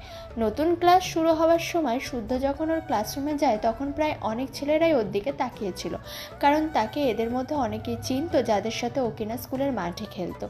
আর এদিকে সেই ছেলেগুলো শুদ্ধর দিকে চমকে তাকিয়ে আছে। কিছু কিছু ছেলে ছাড়া সবাই ওর দিকে চেয়ে মনে মনে ভাবছে এই টোকাই ওদের এই নাম করা এত বড় স্কুলে কি করছে। ক্লাস শেষে সেই ছেলের দল শুদ্ধর পাশে এসে দাঁড়ালো। শুদ্ধ তখন ওর ব্যাগে বই ঢোকাচ্ছে। একটা ছেলে ওকে জিজ্ঞেস করে উঠলো, এই তুমি এখানে কি করছো? আমি এখানে পড়ি, ভর্তি হয়েছি এই স্কুলে অনেক আগেই। ছেলেগুলোর মাঝে একজন বলল, কিন্তু কিভাবে? তুমি না রাস্তার টোকাই, তাহলে তুমি এই স্কুলে পড়ছো কিভাবে? আগে ছিলাম টোকাই, এখন আর নেই, কারণ এখন আমার বাবা মা আছে। কথাটা বলে ছুটির বেল পড়তেই শুদ্ধ বেরিয়ে গেল। এদিকে ওর যাওয়ার দিকে ছেলেগুলো উৎসুক দৃষ্টিতে তাকিয়ে রইল। পরের দিন শুদ্ধ স্কুলে আসতেই সবাই ওর দিকে বাঁকা চোখে তাকালো, কারণ এতক্ষণে সবাই জেনে গেছে তাকে কোনো এক দম্পতি রাস্তা থেকে তুলে নিয়ে তাদের বাড়িতে পালছে। 2-1 ছাড়া অনেকেই বিষয়টাকে স্বাভাবিকভাবে নিতে পারছে না। শুদ্ধ একটা বেঞ্চিতে বসতে একটা ছেলে ওকে বলে উঠল, তুমি এখানে না, অন্য কোথাও বসো। শুদ্ধ কিছুটা ভাবুক হয়ে বলল, কেন? কারণ আমি কোনো টোকাইয়ের সাথে বসে ক্লাস করতে পারবো না। ছেলেটার কথা শুনে শুদ্ধর মুখটা ছোট হতেই সামনের বেঞ্চি থেকে একজনকে বলে উঠল, আমরা সবাই হাই সোসাইটি মেনটেন করি, তুমি কি করে ভাবলে একটা টোকাই রাস্তার ছেলে হয়ে আমাদের ক্লাসমেট হবে? প্রিন্সিপালকে বলে আজই তোমাকে ঘাড় ধাক্কা দিয়ে স্কুল থেকে বের করে দিতে বলবো আমরা। সেদিন খুব বিষণ্ণ মনে শুদ্ধ বাড়ি ফিরল। আজ আর তার মধ্যে কোনো উচ্ছলতা নেই কোনো প্রাঞ্জলতা। রুমানা আজ তাকে স্কুলে আনতে যেতে পারেনি, এজন্য বাসার বিশ্বস্ত ড্রাইভার মানিককে পাঠিয়েছে শুদ্ধকে আনতে। প্রতিদিন শুদ্ধ বাসায় ফিরে স্কুলে কি হলো সব আদো বুলিতে রুমানাকে বলতে থাকে। তবে আজ কেন ছেলে এত নিশ্চুপ? রান্নাঘরের কাজগুলো দ্রুত হাতে শেষ করে শুদ্ধর কাছে এসে রুমানা জিজ্ঞেস করে, কি রে বাবা, কি হয়েছে? তোকে এমন মনমরা লাগছে কেন? রুমানার আদুরে সুর পেতেই রুমানার পেটে মুখ গুজে ফুঁপিয়ে কেঁদে ওঠে শুদ্ধ। হঠাৎ ছেলের এমন কান্নার মানে খুঁজে পায় না রুমানা। ছেলের কান্না রুমানার বুকে তীর বিধিয়ে এফোর ওফোর করে দিচ্ছে। যেই ছেলেকে সামান্য খুশি রাখার জন্য কত আয়োজন করে রুমানা আর রফিক মিলে, সেই ছেলের চোখে জল কোনোভাবেই মানতে পারছে না রুমানা। নরম হাতে ছেলের চোখের জল মুছিয়ে 2 গালে চুমু খেয়ে বুকে জড়িয়ে মাথায় হাত বোলাতে বোলাতে রুমানা শুধায়, মাকে সব খুলে বল বাবা, মা সব ঠিক করে দিব। শুদ্ধ এবার একটু ভরসা পেতেই বলে উঠল, ক্লাসে আজ সবাই আমাকে নিয়ে হাসাহাসি করেছে মা। আমি টোকাই বলে ওরা কেউ আমাদের বন্ধু বানাতে চায় না। আমাকে দেখলে নাকি ওদের ঘেন্না হয়। ওরা আমার সাথে আর এক ক্লাসে ক্লাস করতে চায় না। আমি যেই বেঞ্চে বসি ওই বেঞ্চে আর বসে না মা ওরা। ছেলের কথা শুনে রুমানা যেন আকাশ থেকে পড়ল। শুদ্ধ দেখতে একদম সাহেবদের বাচ্চার মতো। তাকে দেখে বোঝার উপায় নেই সে এক সময় টোকাই ছিল। রাস্তায় বড় হলেও তার কথাবার্তা একদম শুদ্ধ সাবলীল। তবে কেন কেউ তার সাথে মিশবে না? ছেলেকে আরও কিছুক্ষণ বুকে জড়িয়ে রুমানা বলে উঠলেন, তুমি হচ্ছ রফিক চৌধুরীর ছেলে। পুরো শহরের মানুষ তোমার বাবাকে এক নামে চিনে। যারা মিশতে চাইবে না তুমিও তাদের সাথে মিশবে না। সবসময় মনে রাখবে ওই স্কুলের সবচাইতে বড়লোক বাবার সন্তান তুমি। ওদের কথায় কি আসে যায় তোমার? মায়ের কথায় শুদ্ধ চোখে মুখে খুশির ঝিলিক ফুটে উঠল। রুমানাকে জড়িয়ে শুদ্ধ বলে উঠল, মা খিদে পেয়েছে, খাবার দাও। ছেলের মুখে যতবার মা ডাক শুনে রুমানা ততবার যেন সুখের রাজ্যে চলে যায়। জীবনে এইটাই তো অপ্রাপ্তি ছিল। বিধাতা টাকা পয়সা ধন সম্পদ সব দিয়েছিলেন, একটা সন্তানও দিয়েছিলেন, কিন্তু নবজাতক থাকতেই কেউ চুরি করে নিয়ে গিয়েছে হসপিটাল থেকে।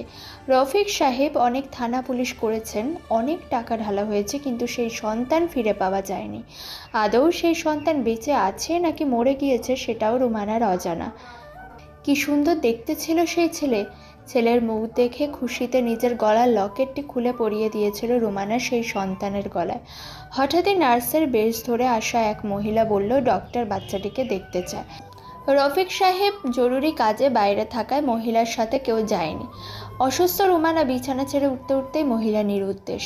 উন্মাদের মতো সেই বাচ্চার মহিলাকে খুঁজেছে রুমানা সারা হসপিটাল কেঁদে কেঁদে, কিন্তু আর পাওয়া যায়নি তাদের। নির্মম অতীত মনে পড়তেই চোখের কোণে জল জমা হলো রুমানার।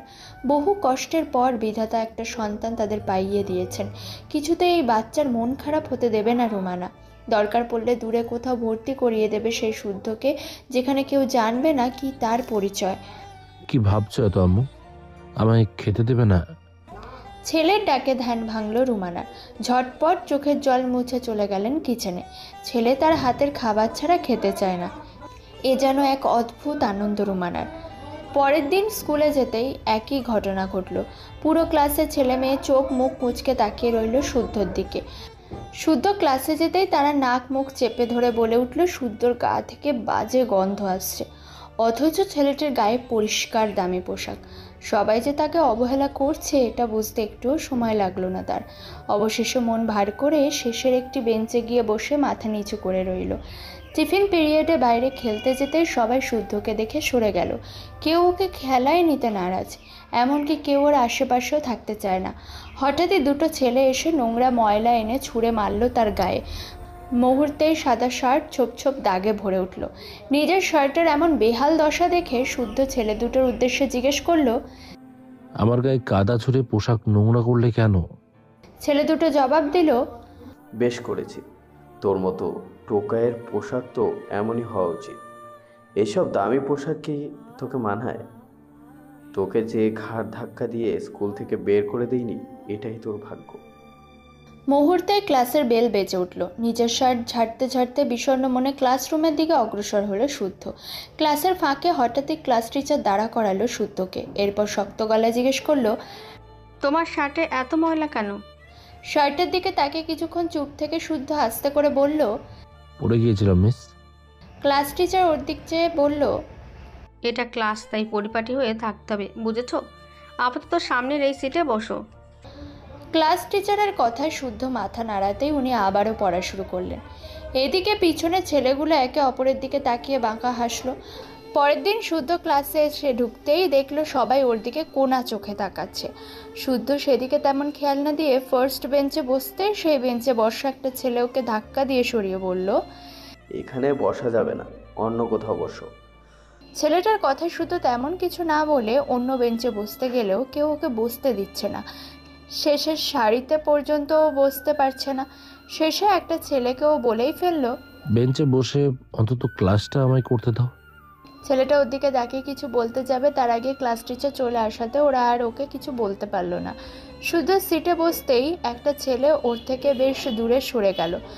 শুদ্ধ এত কিছু না ভেবে আপাতত পড়ায় মন দিল। টিফিন পিরিয়ড চলছে বিদায় শুদ্ধ আগেভাগে টিফিন খেয়ে মাঠের দিকে গেল। ওর পায়ের কাছে একটা ফুটবল গড়িয়ে আসতে সেটা হাতে নিতে একদল ছেলে ওর সামনে এসে বলল, বল পাস করো। শুদ্ধ ওদের দিকে বলটা দিয়ে বলে উঠল, আমি খেলায় নেবে?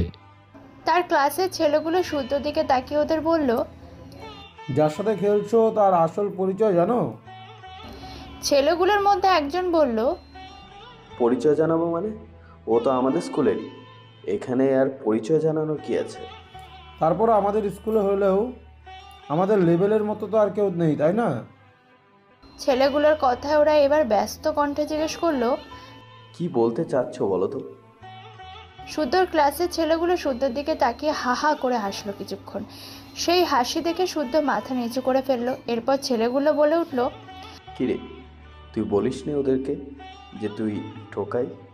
এমন একটা কথা সবাই বেশ ভড়কে গেল। একজন বিস্মিত কণ্ঠে জিজ্ঞেস করলো, ঠোকাই মানে?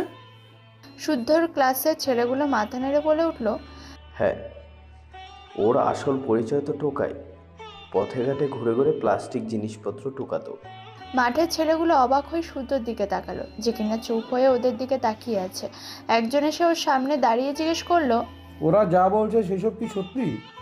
তুমি টোকাই ছিলে, কিন্তু টোকাই হয়ে এই স্কুলে পড়াশোনা করছো কিভাবে? ওকে মনে রাস্তা থেকে কেউ কুড়িয়ে নিয়ে নিজের সন্তান হিসেবে ওকে ট্রিট করেছে, এর জন্য হয়তো ওকে এই স্কুলে ভর্তি করিয়েছে। এদিকে শুদ্ধ একদম নিশ্চুপ ভঙ্গিতে দাঁড়িয়ে আছে। ওর আসলে ভাবনাতে ছিল না যে ওর ক্লাসের ছেলেগুলো ওকে ক্লাসে ছোট করলেও বাইরের সবার সামনেও যে এভাবে ছোট করে ফেলবে, এই ধারণা ছোট শুদ্ধর মাথায় ঢোকেনি। শুদ্ধর সামনে মাঠের সেই ছেলেগুলোর মাঝে একজন এসে ওর হাত থেকে বলটা নিয়ে বলল, আগে জানলে তোমাকে আমাদের সাথে খেলতে নিতাম না, তোমার সাথে খেলার ইচ্ছা নেই আমাদের। বলেই ছেলেগুলো চলে গেল। এদিকে শুদ্ধ নীরব দৃষ্টিতে ওদের চলে যাবার দিকে তাকিয়ে আছে। ওর ক্লাসের ছেলেগুলো ওর দিকে তাকিয়ে হেসে চলে গেল। টিফিন পিরিয়ড শেষ হবার বেল বাজতে শুদ্ধর হুঁশ আসলো। ক্লাসরুমের দিকে এগোতেই খেয়াল করলো ওর চোখের কোণে পানি জমেছে। শুদ্ধ চোখের সেই পানিটাকে পড়তে দিল না, চুপচাপ ক্লাসের দিকে হাঁটা ধরলো। ছোট শুদ্ধ কি জানে সামনে তার জন্য আরও কত কি অপেক্ষা করছে। এই কান ওই কান হতে পুরো স্কুল কিছুদিনের মধ্যে জেনে গেল যে শুদ্ধর আসল পরিচয় টোকাই। এই কথা শুনতে কেউ ওর সাথে কথা বলা তো দূর, ওর দিকে তাকাতোও না। শুদ্ধর মনটা কষ্টে ছেয়ে যেত।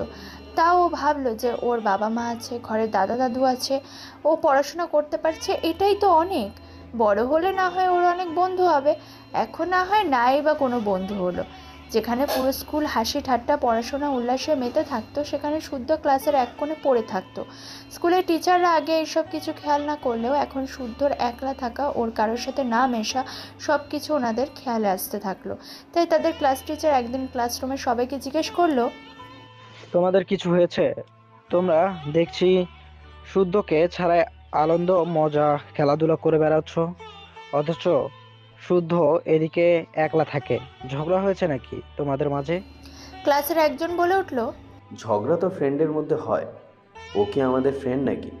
ওর কোনো স্ট্যাটাস নেই আমাদের ফ্রেন্ড হওয়ার। ক্লাস টিচার অবাক গলায় জিজ্ঞেস করলো, কি সব বলছো? আপনি কি জানেন না, শুদ্ধ তো ওর বাবা মার ছেলে না। ওকে যারা নিয়েছে রাস্তা থেকে কুড়িয়ে নিয়েছে। ও তো একটা টোকাই ছিল আগে, রাস্তার টোকাই যাকে বলে। ক্লাস টিচার স্টুডেন্টের মুখে এই কথা শুনে তৎক্ষণাৎ শুদ্ধর দিকে তাকালো। উনি শুদ্ধর দিকে এগিয়ে জিজ্ঞেস করে উঠলেন, কি ব্যাপার শুদ্ধ, ওরা যা বলছে তা কি সত্যি? শুদ্ধ ওর শুকনো মুখখানে ক্লাস টিচারের দিকে একবার তাকিয়ে মাথা নিচু করে ফেললো। ক্লাস টিচার তার আচরণ দেখে যা বোঝার বুঝে গেল। ক্লাসে আর এই নিয়ে কেউ কোনো কথা বলেনি। সেদিনের পর থেকে শুদ্ধর সাথে আশেপাশের ছেলে মেয়েগুলো আরও বাজে ব্যবহার করা শুরু করলো। এই যেমন ওর খাবার ইচ্ছে করে ফেলে দেওয়া, বাথরুমের সামনে আসলেই ওর মুখে পানি মারা, পায়ে পাড়া দিয়ে ওকে ফেলা, আর ওকে প্রতিদিনই টোকাই বলে ডাকা যেন ওদের স্বভাবে পরিণত হয়েছে। কষ্ট, মানসিক কিংবা শারীরিক অত্যাচার সহ্য করতে করতে শুদ্ধ ক্লাস 8-এ উঠলো। তাও আবার সর্বোচ্চ নাম্বার পেয়ে ভালো রেজাল্ট করে। ওর ক্লাসের বা অন্য শাখার কেউ এই পর্যন্ত ওকে মেধা তালিকার দিক দিয়ে ওকে টক্কর দিতে পারেনি। এদিকে টিচাররাও তাকে অত পছন্দ না করলেও তার রেজাল্ট দেখে ওনারা চুপ হয়ে থাকতো। পড়ালেখার দিক দিয়ে এই ছেলে এত এগিয়ে, সেখানে ওকে আর কি বলবে ওনারা। এদিকে শুদ্ধর রেজাল্ট নিয়ে ওর ক্লাসের ছেলেদের জ্বালানি পোড়ানি শেষ নেই। তাই ওরা শেষবারের মতো শুদ্ধকে নিজেদের মা বাবাদের দিয়ে শেষমেশ প্রিন্সিপাল ম্যামের কাছে নালিশ করেছে যে শুদ্ধর মতন টোকাই এর সাথে ওরা পড়তে ইচ্ছুক না। এদিকে এত গার্ডিয়ানের অভিযোগ আর সহ্য করতে না পেরে প্রিন্সিপাল ম্যাম শুদ্ধর বাবা মা রফিক আর রুমানাকে ডেকে পাঠান। রফিক সাহেব আর রুমানা হন্তদন্ত হয়ে ছেলের স্কুলে পৌঁছাতেই দেখলো রুমে শুদ্ধ এক কোণে ব্যাগ কাঁধে দাঁড়িয়ে, আর রুম ভর্তি কিছু টিচার আর গার্ডিয়ান রয়েছে। তার বাবা মাকে প্রিন্সিপাল ম্যাম চেয়ারে বসতে বললেই ওনারা বসলে প্রিন্সিপাল ম্যাম বলে উঠলেন, দেখুন রফিক সাহেব, শুদ্ধ যে আপনাদের দত্তক নেওয়া ছেলে এটা আমরা জানি, কিন্তু ওর আসল পরিচয় আমরা এমনকি স্কুলের বাচ্চারা সবাই জেনে গেছে। এখন ওরা এমনকি ওদের বাবা মাও চাইছে না ওর সাথে একই স্কুলে ওদের পড়াতে। তাই আপনারা যদি... রফিক সাহেব ফট করে বলে উঠলেন, আপনি শিক্ষিত হয়েও মূর্খ, এটা কি আপনি জানেন? প্রিন্সিপাল ম্যাম রফিক সাহেবের এমন কথা ভ্যাবাচাকা খেয়ে গেল। মানে কি বলছেন আপনি? রফিক সাহেব স্মিত হেসে বললেন, আমার জানা মতে এই স্কুলে আমার ছেলে এখন সেরা মেধাবীর তালিকায় শীর্ষে। যে কোনো ক্রীড়া প্রতিযোগিতায় বা ডিবেট ক্লাবে আমার ছেলেকে ইনভাইট করে নিয়ে যাওয়া হয়। এটা আমার অজানা নয়, ওর দ্বারাই স্কুলের নাম ডাক আরও বেড়েছে। যেখানে আপনাদের উচিত সবসময় খেলা বা অনুগত্যের ছায়া ওকে রাখা, সেখানে এক তুচ্ছ কারণে আমার ছেলেকে আপনার স্কুল থেকে বের করে দিতে চাচ্ছেন। কোন সাহসে? আমি আপনাদের এমনকি এই রুমের প্রতিটা মানুষের যাদের বিবেকে নেই ওদের বিরুদ্ধে লিগ্যাল অ্যাকশন নিতে পারি। এই সম্পর্কে আশা করি আপনি ভালোই অবগত। রফিক সাহেবের কথা প্রিন্সিপাল ম্যাম মাথা নিচু করে ফেললেন। রফিক সাহেব ভুল কিছু বলেনি। এই স্কুলের চেয়ারপারসনের সাথে রফিক সাহেবের ওঠা বসা, উনি চাইলে অনেক কিছু করতে পারে। আমি আমার ছেলেকে রাস্তা থেকে কুড়িয়ে আনি বা যেখান থেকে আনি, ও আমার ছেলে। ওর পরিচয় নিয়ে বলার সাহস কী করে হয়? উচ্চস্বরে কথা বলার দরুন রুমের সকল শিক্ষার্থী আর তাদের গার্ডিয়ানরাও চুপ মেরে গেল। রফিক সাহেব শুদ্ধর দিকে এগিয়ে ওর হাত ধরে বলল, তুমি কি এই স্কুলে আর পড়বে? তোমার উপর দিয়ে যে কি যাচ্ছে তার ব্যাপার কিন্তু অবগত। কোনো দরকার নেই এই স্কুলে পড়ার, এর চাইতে অনেক নামি দামি স্কুল আছে, চলো আমার সাথে। আমি এখানেই পড়তে চাই বাবা, এই স্কুলে পড়ার স্বপ্ন আমার ছোটবেলা থেকে। শুদ্ধর অটল কথায় ওর বাবা মা সহ প্রিন্সিপাল ম্যাম রুমের সবাই চমকে উঠল। এত কিছুর পরেও যে এই ছেলে এখানে পড়তে চাইবে এটা কেউ ভাবেনি। রফিক সাহেব ছেলের দিকে অবাক নয়নে চেয়ে আছেন। তার বিশ্বাস হচ্ছে না তার ছেলে যে এইভাবে এত কিছু হওয়ার পরেও এখানেই লেখাপড়া করতে চাইবে, এটা উনি কল্পনাতেও আনেননি। রফিক সাহেব চেয়ার ছেড়ে ছেলের দিকে তাকিয়ে বললেন, তোমার মাথা ঠিক আছে? এখানে তোমার সাথে যা যা হয়েছে এত কিছুর পরেও তুমি কিভাবে এখানে পড়তে চাও?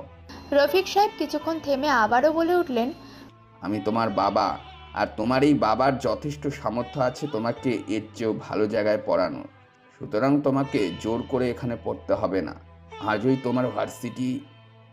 রফিক সাহেবের কথার মাঝপথে ওনাকে থামিয়ে শান্ত কণ্ঠে বলে উঠল, আমি জোর করে এখানে পড়তে চাইছি না, নিজ ইচ্ছাতে পড়তে চাইছি বাবা। রফিক সাহেব ছেলেকে বোঝানোর জন্য বলে উঠলেন, এই মানুষগুলোর মধ্য থেকে কিভাবে লেখাপড়া করবে তুমি? অন্ধের দেশে আয়না বিক্রির কোনো দরকার নেই তোমার। বাবা, আমার স্কুলের মানুষগুলো আমায় নগণ্য চোখে দেখলেও লেখাপড়া কিন্তু আমায় দূরে ঠেলে দেয়নি। আমি আমার অর্জিত জ্ঞান দ্বারা এই পর্যন্ত এসেছি। সুতরাং স্কুল ছেড়ে দেওয়াটা কোনো সমাধান তো না। আমাকে কে পছন্দ করলো বা না করলো এটা আমার দেখার বিষয় নয়। আমি এখানে এসেছি লেখাপড়া করার জন্য, এটাই আসল ব্যাপার। রফিক সাহেব ছেলের কথা কিছু বলতে গেলে রুমানা ওনাকে থামিয়ে দিলেন। রুমানা ছেলের দিকে গিয়ে ছেলের মাথায় হাত রেখে বললেন, এটাই তোমার শেষ সিদ্ধান্ত? তুমি এখান থেকেই পড়তে চাও? শুদ্ধ মাথা নাড়ালে রুমানা বেগম মুচকি হেসে বললেন, ঠিক আছে, তাহলে তুমি এখান থেকেই পড়ো, আমরা কেউ জোর করব না তোমাকে।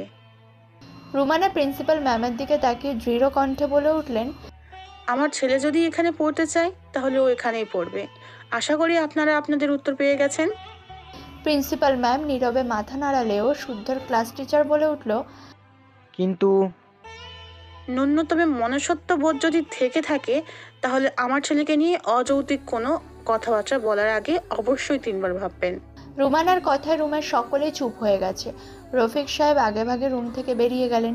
শুদ্ধ রুমানাকে নিজের সাথে জড়িয়ে বের হতে গেলে শুদ্ধ হুট করে পা থামালো। রুমানাও থেমে ছেলের দিকে একটু অবাক চোখেই তাকালেন। শুদ্ধ রুমের সবার দিকে এক নজর চোখ বুলিয়ে প্রিন্সিপাল ম্যাম আর ক্লাস টিচারের দিকে একবার তাকিয়ে শান্ত কণ্ঠে বলে উঠল, আমার আসল পরিচয় টোকাই হলো, সবার আগে আমার পরিচয় হলো আমি একজন মানুষ, আর আপনারাও তো মানুষ, তাই না? শুদ্ধর কথায় প্রিন্সিপাল ম্যাম নীরবে মাথা নিচু করে ফেললেন। শুদ্ধর ঠোঁটের কোণে আলতো হাসি নিয়ে মাকে নিয়ে বেরিয়ে গেল। রুমানা চোখের পানি নিয়ে ছেলেকে নিজের সাথে আরও গাঢ়ভাবে জড়িয়ে গাড়ির দিকে এগিয়ে গেল। বাড়িতে এসে রফিক সাহেবের রুমানার উপর চড়াও হলেন। তুমি কি করে ছেলের কথায় সায় দিতে পারো? আশ্চর্য। ওর না হয় বয়স কম, অনেক কিছুই বলতে পারে, ওর সাথে সাথে কি তোমারও বয়স কমে গেছে? রুমানা রফিক সাহেবের দিকে আলতো চোখে চেয়ে বললেন, আমি ঠিক আছি, আমার বয়স কমেনি, স্বাভাবিকই আছে। রফিক সাহেব রুমানার দিকে তাকিয়ে আছেন, কিছু বলছেন না। রুমানা বেগম ধীর কণ্ঠে বললেন, ছেলে বড় হচ্ছে, ওর জীবন আর বাকি ছেলে মেয়েদের জীবন হয়তো এক না। স্কুলে যেভাবে ওকে হেনস্থা হয়, বাকি জীবন ওকে এভাবেই হেনস্থা হতে হবে কিনা জানি না, তবে আমি চাই ওর সাথে এখন যা যা হচ্ছে এর থেকেও শিক্ষা নেক। মানুষের এত কটু কথা, ব্যবহার আর আচরণের পরে ও যে নিজেকে গড়া যায় এটাও বুঝুক, আর আমার বিশ্বাস এটাও বুঝবে। ও যদি কষ্ট করে পড়তে চায় পড়ুক, অন্যান্য ছেলে মেয়েদের মতো। আমাদের ছেলে আল্লাহতে নাইবা বড় হলো, কিন্তু কষ্ট করে বড় হয়ে ভবিষ্যতে যদি খাঁটিভাবে নিজেকে গড়ে তুলতে পারে, এর থেকে বড় পাওয়া আমাদের কাছে আর কী বা হতে পারে। রফিক সাহেব রুমানা বেগমের কথায় নীরব হয়ে রইলেন। রুমানা যা বলেছে একটা কথাও ভুল বলেনি। ছেলে যদি এত কিছু সহ্য করার পরেও নিজেকে সামলে নিয়ে পড়তে পারে তাহলে পড়ুক। কথায় আছে কষ্টে কেষ্ট মেলে, দেখা যাক কি হয়। কেটে গিয়েছে 5টি বছর। সুনামধন্য একটা কলেজ থেকে এইচএসসি পরীক্ষায় বৃত্তিসহ পাশ করে শুদ্ধ বেরিয়েছে কিছুদিন হলো। আপাতত ও ভাবছে মেডিকেলের দিকে আগাবে নাকি ইঞ্জিনিয়ারের দিকে। রফিক সাহেব চান ও ইঞ্জিনিয়ারিংয়ের প্রিপারেশন নিক, যেহেতু তার ছেলের রেজাল্ট এত ভালো। রুমানা ছেলেকে এক্ষেত্রে বলে দিয়েছেন ও যা চায় সেভাবেই আগাক। শুদ্ধ এখন কি করবে বুঝে উঠতে পারছে না সেভাবে। বাড়ির বাগানের একপাশে শুদ্ধ চুপ হয়ে বসে আছে, নজর ওর সামনের বাগানের দিকে। পাশে কেউ বসার শব্দ পেতেই দেখলো ওর দাদু রাজন চৌধুরী ওর পাশে বসেছে। শুদ্ধ রাজন চৌধুরীর দিকে একবার তাকিয়ে হাসলো। রাজন চৌধুরীও নাতির দিকে চেয়ে প্রাণখোলা এক হাসি উপহার দিলেন। কি ইয়াং ম্যান, চিন্তা হচ্ছে ক্যারিয়ার নিয়ে? শুদ্ধ বিগলিত হেসে বলল, তেমন কিছু না। রাজন চৌধুরী নাতির পিঠে চাপড় মেরে বলল, চিন্তা করিস না দাদু ভাই, যা হবে ভালোই হবে, তোর মন যা বলে তুই সেভাবেই এগিয়ে যা। শুদ্ধ দাদুর দিকে তাকিয়ে নম্রভাবে বলল, আমি যা চাই সেভাবে আগালে কি সাফল্য আসবে? সাফল্য আসবে কি না সেভাবে আঁকলে তো হবে না, আমাকে আমার লক্ষ্য অনুযায়ী পৌঁছাতে হবে, এই সংকল্প নিয়ে এগোতে হবে। সাফল্য আসবে কি আসবে না এটা তখনই তুই বুঝবি। দাদুর কথা শুদ্ধ নিজ মনে বলে উঠল, আমাকে আমার লক্ষ্য অনুযায়ী পৌঁছাতে হবে। 3 বছর পর 1 2 3 মিশন স্টার্ট। Yes sir. অনেকগুলো জোরালো পা একসাথে এগিয়ে চলছে ক্যাম্পের দিকে, আর তাদেরকে কমান্ডো দিচ্ছে সবুজ ডোরা কাটা পোশাক, যা কেবল আর্মির অফিসারদের জন্য নির্ধারিত। কি অফার অফিসার, আজ আপনি ডিউটিতে নাকি? যুবক বয়সে জুবাইয়ের পাশে ফিরে দেখলো তার মতোই এক অফিসার দাঁড়িয়ে। হালকা হাসি দিয়ে তিনি অফিসার সুমনের উদ্দেশ্যে বললেন, মেন কমান্ডো অফিসার আসলেই আমি দায়িত্ব থেকে ছুটি নেব। সুমন হাসি দিয়ে জিজ্ঞেস করলো, তা সে কোথায়? অফিসার কান নাড়িয়ে জবাব দিতে সামনে কাঙ্ক্ষিত ব্যক্তিটিকে দেখে ইশারা করতে সুমন সেদিক ফিরে তাকালো। ফর্সা, শক্ত চোয়াল, প্রশস্ত বুক আর জিম করা পিটানো শরীরে 6 ফুট উচ্চতার সুদর্শন যুবকটি দৌড়ে এদিকে এগিয়ে আসছে। অফিসার জুবাইয়ের সামনে এসে দাঁড়িয়ে যুবকটি বোতল থেকে পানি নিয়ে খেয়ে কিছুটা দম নিল। হাঁপাতে হাঁপাতে অফিসার জুবাইয়ের উদ্দেশ্যে পুরুষালী শক্ত কণ্ঠে বলে উঠল, Am I late? অফিসার জুবাইয়ের বলিষ্ঠ শরীরের ছেলেটার দিকে তাকিয়ে বলে উঠলেন, no commando officer, you are in time. Officer জুবাইরের কথা শুনে যুবকটি মাথা নাড়িয়ে বলল, ওকে, আমি রেডি হয়ে আসছি। বলেই যুবকটি নিজের নির্ধারিত ক্যাম্পের দিকে গিয়ে পোশাক পাল্টে নিজের গায়ে আর্মির পোশাকটি জড়ালো। আয়নায় নিজের শক্ত চেহারার দিকে একবার তাকিয়ে শেষবারের মতো নিজের পোশাকের বাম পাশে নিজের নেম প্লেটের দিকে একবার তাকালো, যেখানে গোটা গোটা অক্ষরে স্পষ্টভাবে লেখা কমান্ডো অফিসার শুদ্ধ চৌধুরী। ইঞ্জিনিয়ারিং বা ডাক্তারি কোনোটারই প্রিপারেশন না নিয়ে ও আর্মির জন্য চেষ্টা করেছিল। দেশের জন্য কিছু করার, দেশের মানুষের জন্য কিছু করার অদম্য ইচ্ছা ওকে জেঁকে ধরেছিল। তাই ও জোরালোভাবে আর্মিতে যোগ দেয়। অগাধ পরিশ্রম, কষ্ট সাধনার বিনিময়ে প্রথমে জুনিয়র অফিসার, তারপর সাধারণ অফিসার, এরপর কমান্ডো অফিসার হয়ে আপাতত চিটাগাংয়ের পোস্টে আছে ও। যে কোনো মিশন, যুদ্ধ কিংবা বড়সড় কেস ওর আন্ডারে থেকেই হয়। মাথায় আর্মির ক্যাপটা জড়িয়ে শুদ্ধ নিজের ক্যাম্প থেকে বেরিয়ে সিনিয়র কমিশন অফিসারের ঘরের দিকে রওনা হচ্ছে, যে কিনা আগে ওর জায়গায় কমান্ডো অফিসার হিসেবে ছিল।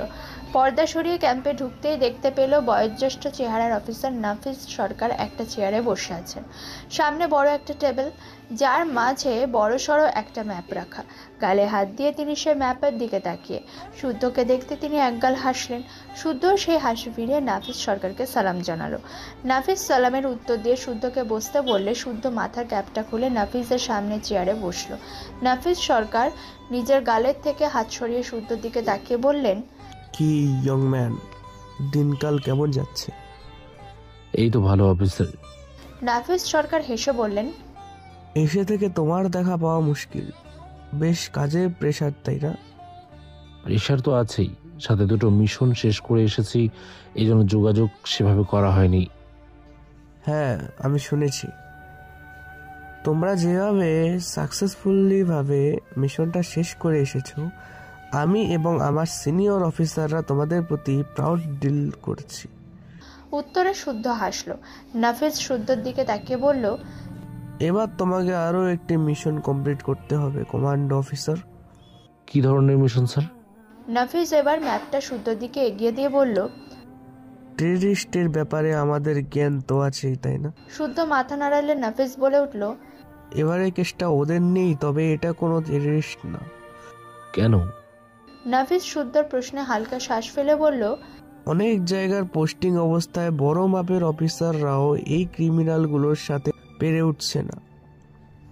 এখন শেষমেশ আমাদের কাছে এই কেস এসেছে। বুঝতেই পারছো ব্যাপারটা এতটাও সহজ নয়। শুদ্ধ ম্যাপটা দেখতে দেখতে বলল, কবে থেকে কাজ শুরু করবেন? নাফিস শুদ্ধর কথা হেসে বলল, কয়েকদিন আগেই একটা মিশন সেরেছ, আপাতত বাড়ি যাবে না? শুদ্ধ চট করে চোখ তুলে নাফিসের দিকে চেয়ে বলল, এই মিশনটা কমপ্লিট করে না হয়। নাফিস ভ্যাকেশন লেটারটা শুদ্ধর দিকে এগিয়ে বলল, বোকা ছেলে, একটু ছুটিরও দরকার আছে। এই নাও, সবাইকে সবার ভ্যাকেশন নোটিশ দিয়ে দিয়েছি, বাকি ছেলে তুমি যাও পরিবারের সাথে কটা দিন কাটিয়ে এসো। ভ্যাকেশন নোটিশটা হাতে নিয়ে সেটার দিকে কিছুক্ষণ চেয়ে রইল। সে কখনো কাজের সাথে কোনো কিছুর কম্প্রোমাইজ করে না, সবার আগে ওর দায়িত্ব, তারপর সব কিছু। কিন্তু অনেক দিন হয়ে গেছে পরিবারের মানুষগুলোর চেহারাও দেখেনি। সেই 7 মাস আগে ঈদের ছুটিতে যে একবার বাড়ি গিয়েছিল, এরপর আর ওর যাওয়া হয়নি। একবার গিয়ে মা বাবা দাদুকে দেখে আসলে তো আর মন্দ হয় না। শুদ্ধ দাদি মারা গেছে বছর 3 হবে। বৃদ্ধ মহিলা হার্ট অ্যাটাকে মারা গেছেন। বেঁচে আছে এখন শুধু তার দাদা। দাদি মারা যাওয়াতে শুদ্ধ সহ ওর বাবা মা বেশ কষ্ট পেয়েছেন, কারণ শুদ্ধ দাদি ছিলেন বেশ সহজ সরল একজন মানুষ, যে কিনা মানুষের মধ্যে কোনো ভেদাভেদ দেখতেন না। এই যেমন শুদ্ধকে অনায়াসে তিনি নিজের নাতি বলে নিজের বুকে আগলে নিয়েছিলেন। শুদ্ধ কোথা থেকে এসেছে, ওর আসল পরিচয় কি, এসব নিয়ে কখনো শুদ্ধকে বিচার করেনি, কখনো না। ভ্যাকেশন লেটারটার দিকে কিছুক্ষণ তাকিয়ে শুদ্ধ বলে উঠল, ওকে, বাড়ি যাচ্ছি তাহলে। নাফিস হাসি মুখে মাথা নাড়িয়ে শুদ্ধর উদ্দেশ্যে বলে উঠল, যাও, হ্যাভ এ নাইস জার্নি। শুদ্ধ স্যালিউট জানিয়ে ক্যাম্প থেকে বেরিয়ে গেল। দ্রুত ফোন বের করে ট্রেনের টিকিট কেটে ব্যাগ গোছাতে লাগলো। এর ফাঁকে অফিসার সুমন এসে ওকে জিজ্ঞেস করলো, ব্যাগ গোছানো শেষ? শুদ্ধ ব্যাগের চেইন আটকে বলল, হ্যাঁ, তোদের শেষ।